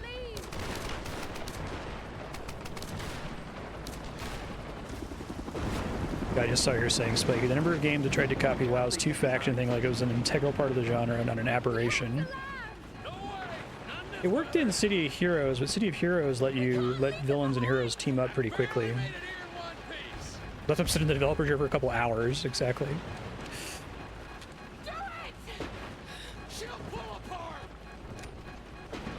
You're gonna get this guy killed, Lara.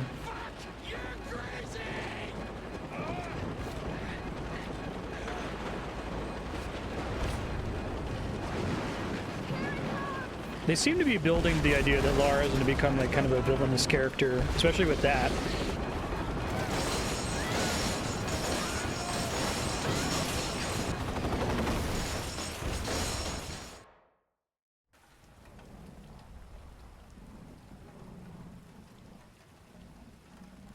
Oh, really? I didn't know that. When the wilderness was added, it was just like boxing, essentially. No gear switching or prayers.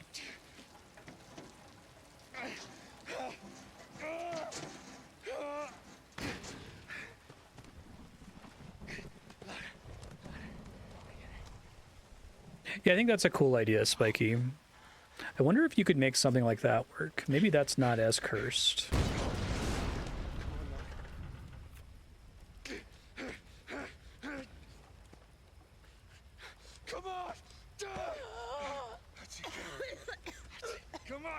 Yeah, that makes sense, Revan. Sea of Thieves is the exact cursed problem of... It's like, let's make a game out of the wilderness and RuneScape. Good fucking luck with that, guys. It's them.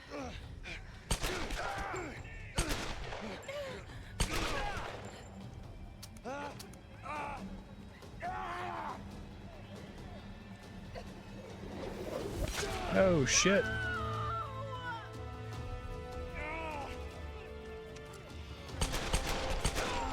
I like that he uses 2 pistols.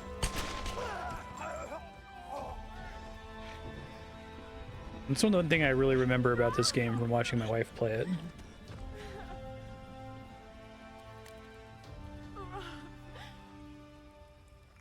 I can't do this without This is literally all your fault, Lara. I'm sorry. You can do this. You're a Croft.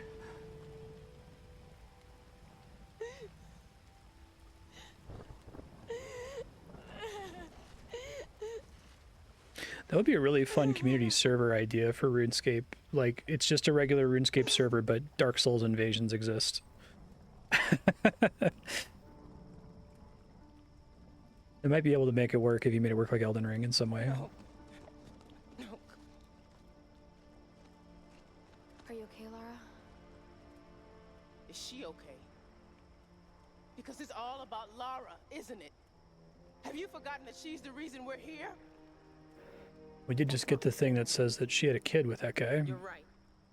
I shouldn't have said that. It's just... Roth. I don't know what we're gonna do without him. Let's just find someplace safe and make preparations. You lose souls, so you lose experience. He died as a warrior.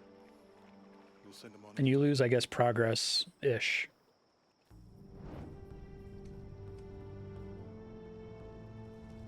So if I were to try to implement something like that, it wouldn't be that they could like take your shit if they kill you. It's that if you're playing in a world that has this invasion mechanic, you get some kind of bonus experience that you're risking until you go to a bonfire or go somewhere to like lock it in, right? And if someone kills you while you're risking it, it's gone. That old PT boat on the beach. I should be able to fix it up. Yeah, you lose the same amount of progress you lose if you die to PvE enemies. It doesn't matter. We're not getting off this island. Come on, Laura. Don't talk like that. We just gotta regroup. Come up with a plan, you know? You just don't get it. Any of you. Something won't let us leave. Something? Lara, Yes. you need sleep. Imiko. Look, I'll be the first to admit that I usually go in for the weird stuff, but this place is off the charts. I'm not dying here. I'm fixing that boat and we're leaving. Good luck. You know this island isn't right, Jonah. I know you do. All I know is that we can't use logic to understand this place. I know you think your instincts are a weakness, but they're a strength. Trust them. We need you, Lara. The big man's right. I can't leave him yet. That wasn't intended. It's funny though. Time.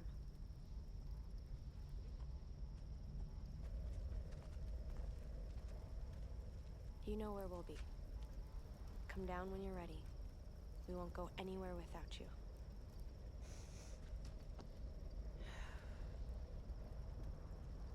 I might look into what all's going to go into managing a community server when they launch those for RuneScape. It might be fun to fuck around with some ideas like that.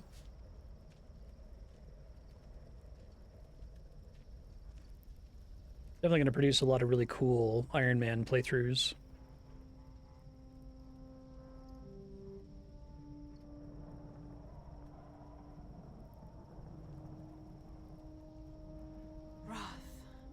What am I gonna do? You've got great instincts, girl. You've just got to trust them. No one leaves. The storms. They're linked to the power of the Sun Queen. That's what's stopping us leaving. The monastery has a ritual chamber. If that's what the Storm Guard are protecting, the answer to stopping the storms must be in there. A hidden river entrance. The boat. I'm going to use it to go inland to the ritual chamber. Yeah, exactly. If they really... The hackers really fuck you up like that. Jonah! Reyes! Damn it. Oh, this is the campsite. I should have gone with them. Tears won't bring me back. Yeah, I agree. This name... That's what Roth would have said. I just can't believe he's gone. No Still more not tier stories 3. about my parents, Huh. No more mountain climbs. Oh, buy 2 more skills. Okay, I missed that. I thought that was story-based. But they didn't. I'm here. I'm alive, and I'm certain that no boat or plane is going to get us off this island. Yeah. I guess that's a way they could have made the sequels transcendent, right? They could have made like a much better narrative over this one. Like this one is like acceptable because it's so exciting that we're even getting a Tomb Raider game that feels this modern and competent. I'm sorry. I got you into Loved you like the daughter I never had. I made a promise to your father. The last time I saw him, I swore I would look after you.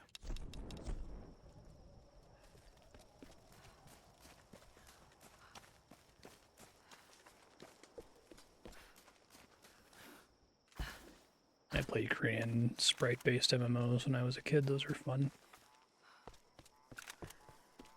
I think, okay, so I'm trying to imagine, I think that it's probably best to think about like feeling. What does it feel like to get invaded in a Souls game? It feels stressful, surprising.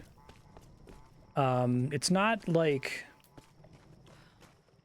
rage-inducing for me. Like, I guess you can get invaded at a really, really inappropriate time after you've just spent like 40 minutes trying to work your way to the next bonfire. But like the chance of that specifically happening is pretty low. I often feel compelled to attempt to fight back. And in fact, the game is structured in a way that once I've been invaded, I must fight back, right? I don't think they ever really added a way to reasonably let you run away from the invader because a bunch of areas get locked off with fog gates. That's a big problem with RuneScape PvP. Is that the predator-prey relationship, if you are the prey, the best thing you should do is run. Like, you don't have the gear to fight the person who is attacking you. You are very unlikely to win if you fight back. So don't fight back. Run or just drop all your shit so that it gets destroyed. Drink all your potions to fuck them over. They don't get your stuff.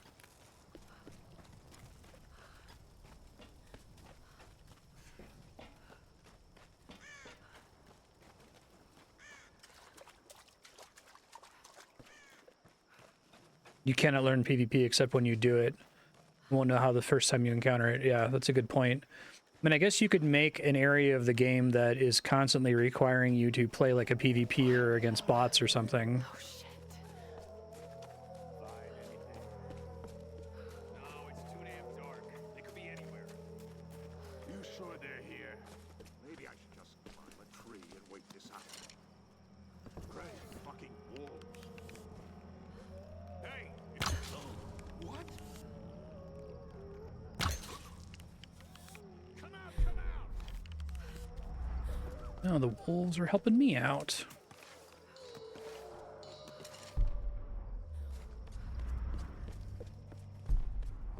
It's a neat idea. I feel like you could do it. I don't think there's anything about the way PvP works in RuneScape that you couldn't write a bot to do.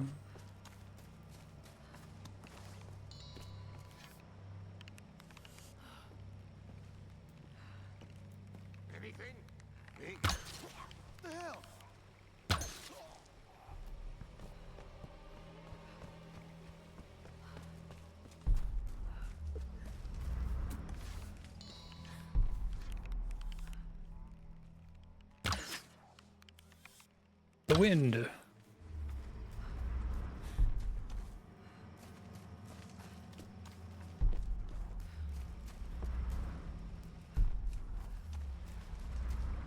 There's a guy out here, but he's not showing up on Tomb Raider vision. I see him.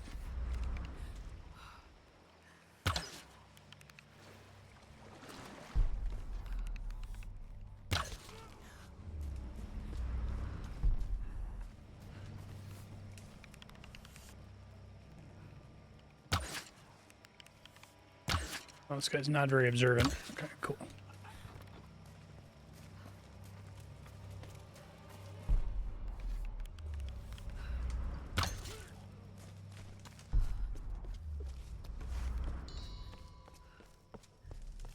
That was pretty fun. That went pretty well.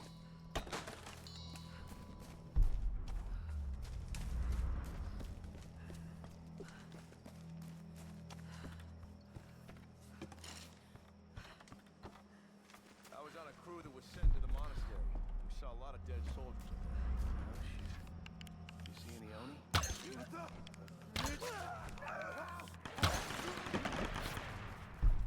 Shit.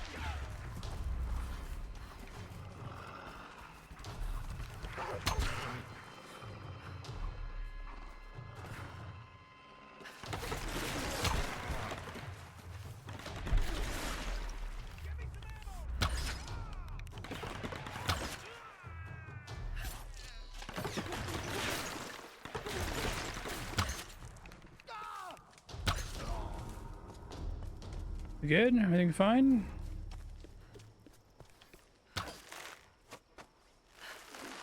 Huh. That's here for. Let's connect to something.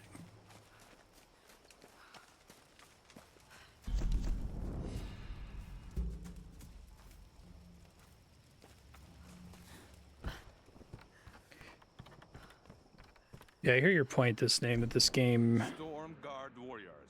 Today we ends up being interesting anyway, just because you don't know how everything's going to turn out, but it would have been nice if they really, like, iterated on the storytelling style. I think they're, like, afraid that the audience isn't going to, like, know what's happening. It's like, it's not that complicated. There's a storm goddess, got it. Lara Croft is having an exceedingly bad day.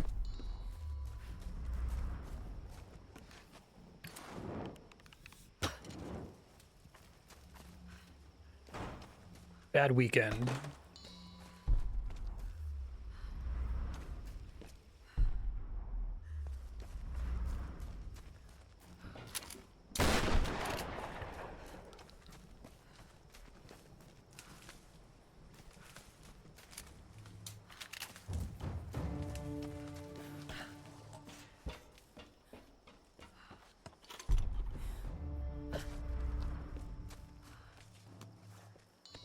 It strikes me as risk averse is maybe the key word, right?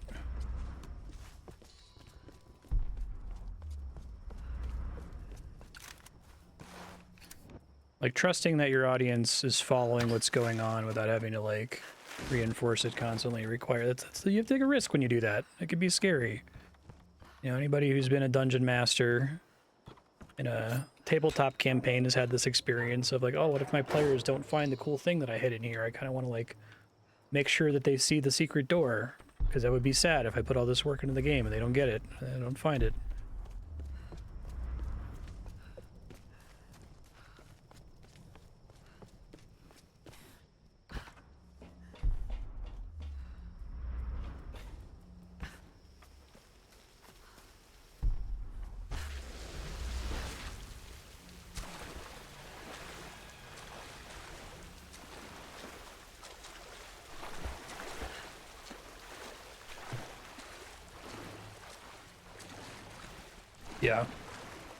Yeah, I made a chart of that at one point that like as the budget increases, the creative freedom necessarily decreases. You have an extremely high budget thing, you basically get, you know, slop, corporate slop that's as safe as possible. But that there's this like beautiful like little nexus point, the lightning in a bottle zone where you have just enough money and just enough creative freedom that you have like a generational piece of art. could only happen at that one time with that exact right combination of creatives and budget.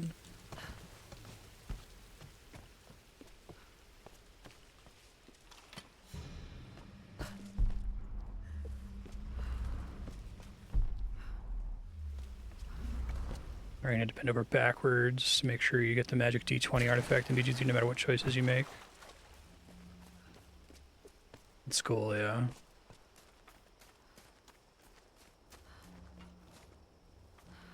Right, you have enough clout that if people found out that you were fucking with Tarantino or something, people would be pissed. Yeah.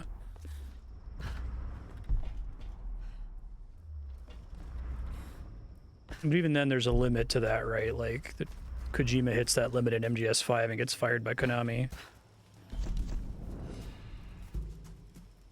So auteurs aren't always the answer, but... Benedict.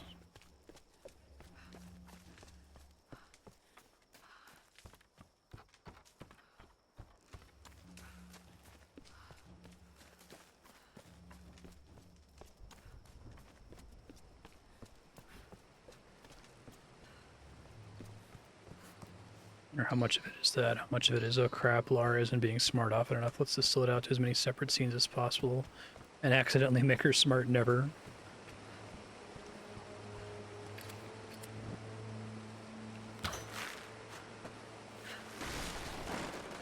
Yeah, it strikes me as the developers are concerned with, does Lara Croft have agency in the story? Which is a good thing to be concerned about, especially given what gaming has been doing for 30 years with women characters.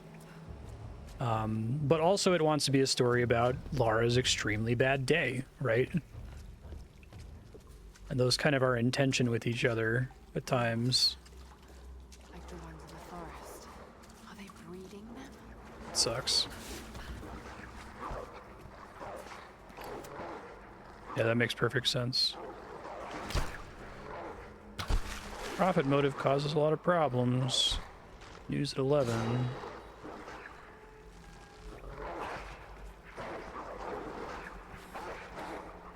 Oh, I see what they want me to do. Okay.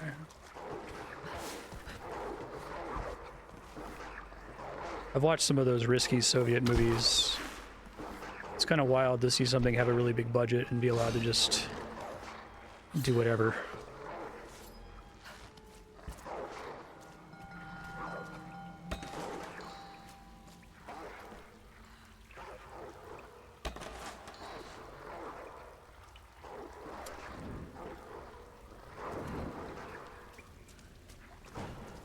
I think you can understand most commodified art as a battle between the finance people, the publishers, and the creatives, or the studios and the filmmakers, right? Sometimes art finds a way anyway, but...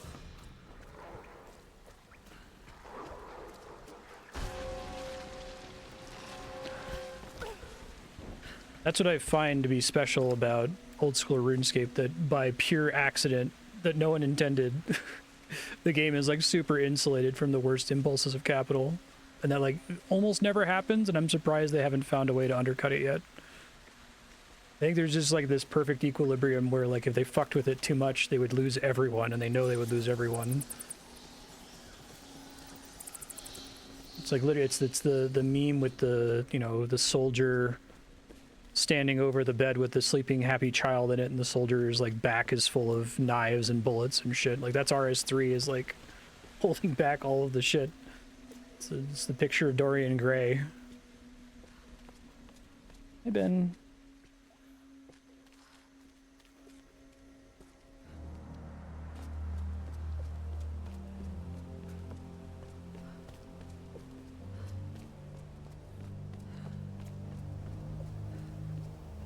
Trying to get to the next campsite here.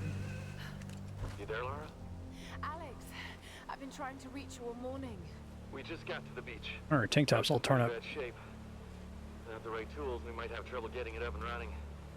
Could sure use your help down here. See what you can do. I'm on my way. Watch yourself out there. I think they were going for like a Die Hard 1 story, and I think they mostly got the tone of it right. Well, it's unsurprising, like, Uncharted is heavily inspired by Tomb Raider, so this is Tomb Raider then being heavily inspired by Uncharted.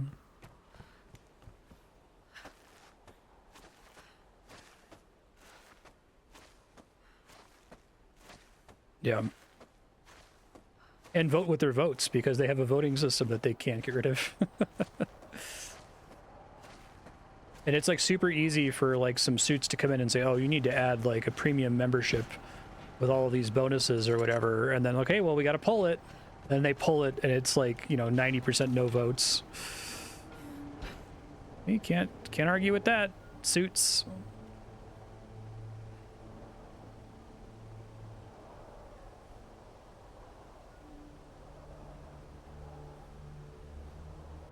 Lara, are you there?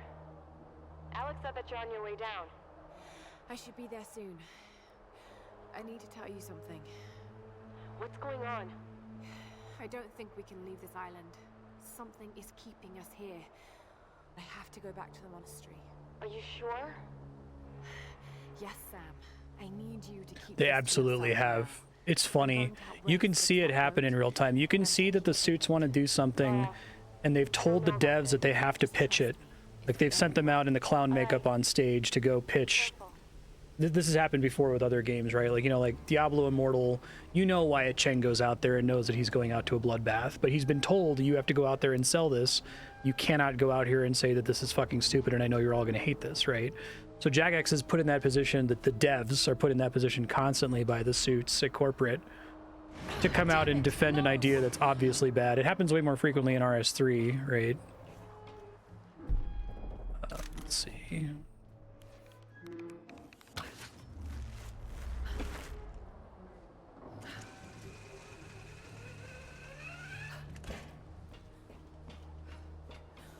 So it'll be funny. They'll like tell them, nope, you got to go out there and say this. And you can tell that the J-mods are telling them, no, guys, this is a bad idea. They're going to vote it down.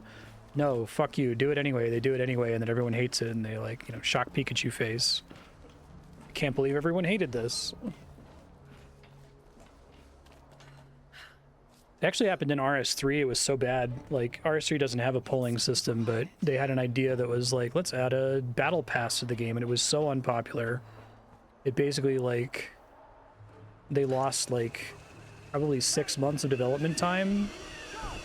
Because even though the J-mods told them this is a horrible idea, no one's gonna like it, they said, too bad, develop it and launch it. Don't announce it, just launch it.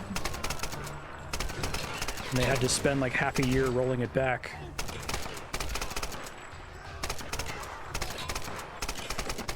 It makes me so mad that the developers always have to go out in clown makeup. And, like, so much of the player base doesn't understand how any of this shit works, so they blame the jail. Like, how are you so out of touch that you don't know that people were going to hate this? Like, they did know, asshole. They work for a company. They can't shit talk their bosses to you. They will get fired. Nobody understands this game better and loves this game more than the people working on it, I assure you.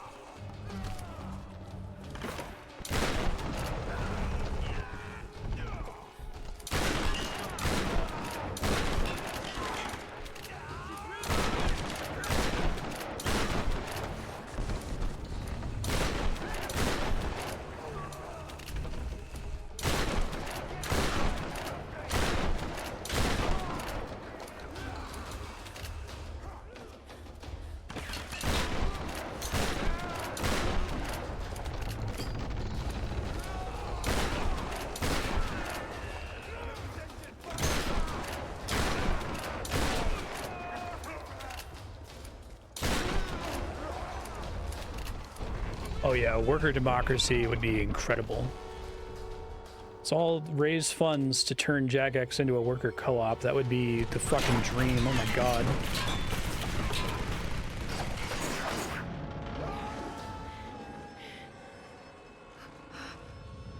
We'll see how Andrew Gower, the guy who originally created RuneScape years ago, he's making his own new MMO. I don't know how he's planning to structure it. But I know he got burned really bad by the suits at corporate.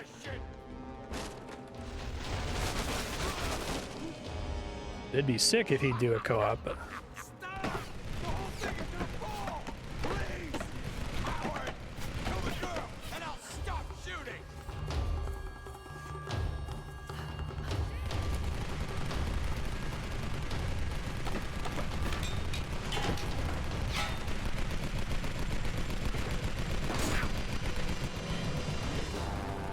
Lorien's not exactly a worker co-op, right? The Baldur's Gate devs, but they have some kind of reasonable profit-sharing agreement with their employees. They were able to tell Hasbro, fuck you, after Hasbro fired a bunch of the Wizards of the Coast people who worked on Baldur's Gate 3.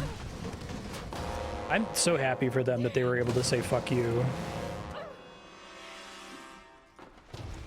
There's enough game devs who are getting absolutely turbo fucked by the system right now that we might actually see some more devs spin up that are co-ops.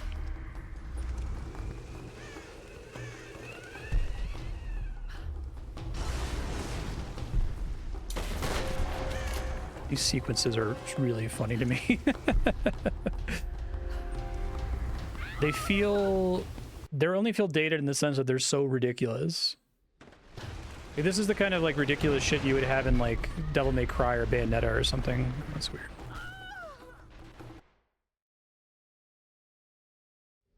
Lorien's just private. They don't have to listen to investors.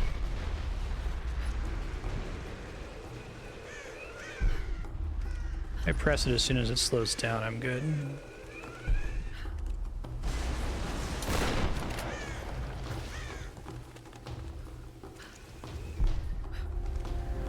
Well, maybe not. Maybe I need to time it later than when it makes the sound effect.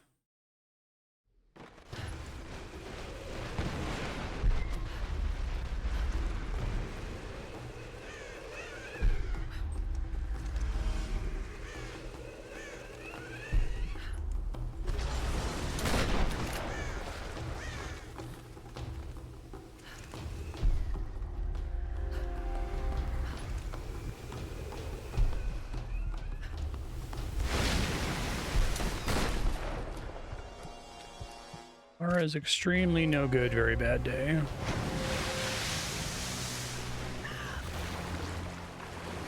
Valve has that weird problem where they're like a flat organization, right? So like there's no hierarchy, which is great, but everyone can work on whatever they want, which means for them to do anything, multiple workers need to simultaneously align on the same project, which is hard to make happen.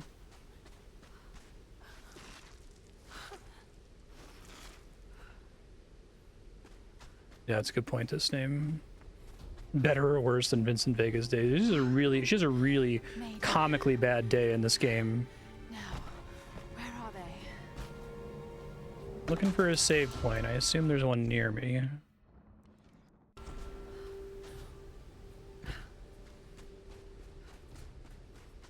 Yeah, when the stars do align and they make stuff, it's great. And as frustrating as it is that Steam is kind of a monopoly, like they are the most benevolent holders of a monopoly that I've encountered. Steam could be substantially more evil.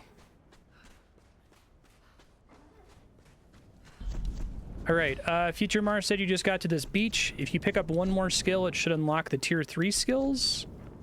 Yeah, and then you can maybe get Rifle Expert, Shotgun Expert. Seems like a good idea to go for those. But you have to take one of those other abilities first. This game is fun. I think probably going to come ahead of the How Long to Beat. I feel like we're more than halfway, significantly more than halfway done. I can't think of any other major upgrades we're going to encounter. But this is the Tomb Raider trilogy for Subblock, so once we finish this, we'll start up the next one. Let me make sure I got a checkpoint since the game has been finicky about that. Yeah, that's good enough. You spawned back a little bit. Your campfire's right there.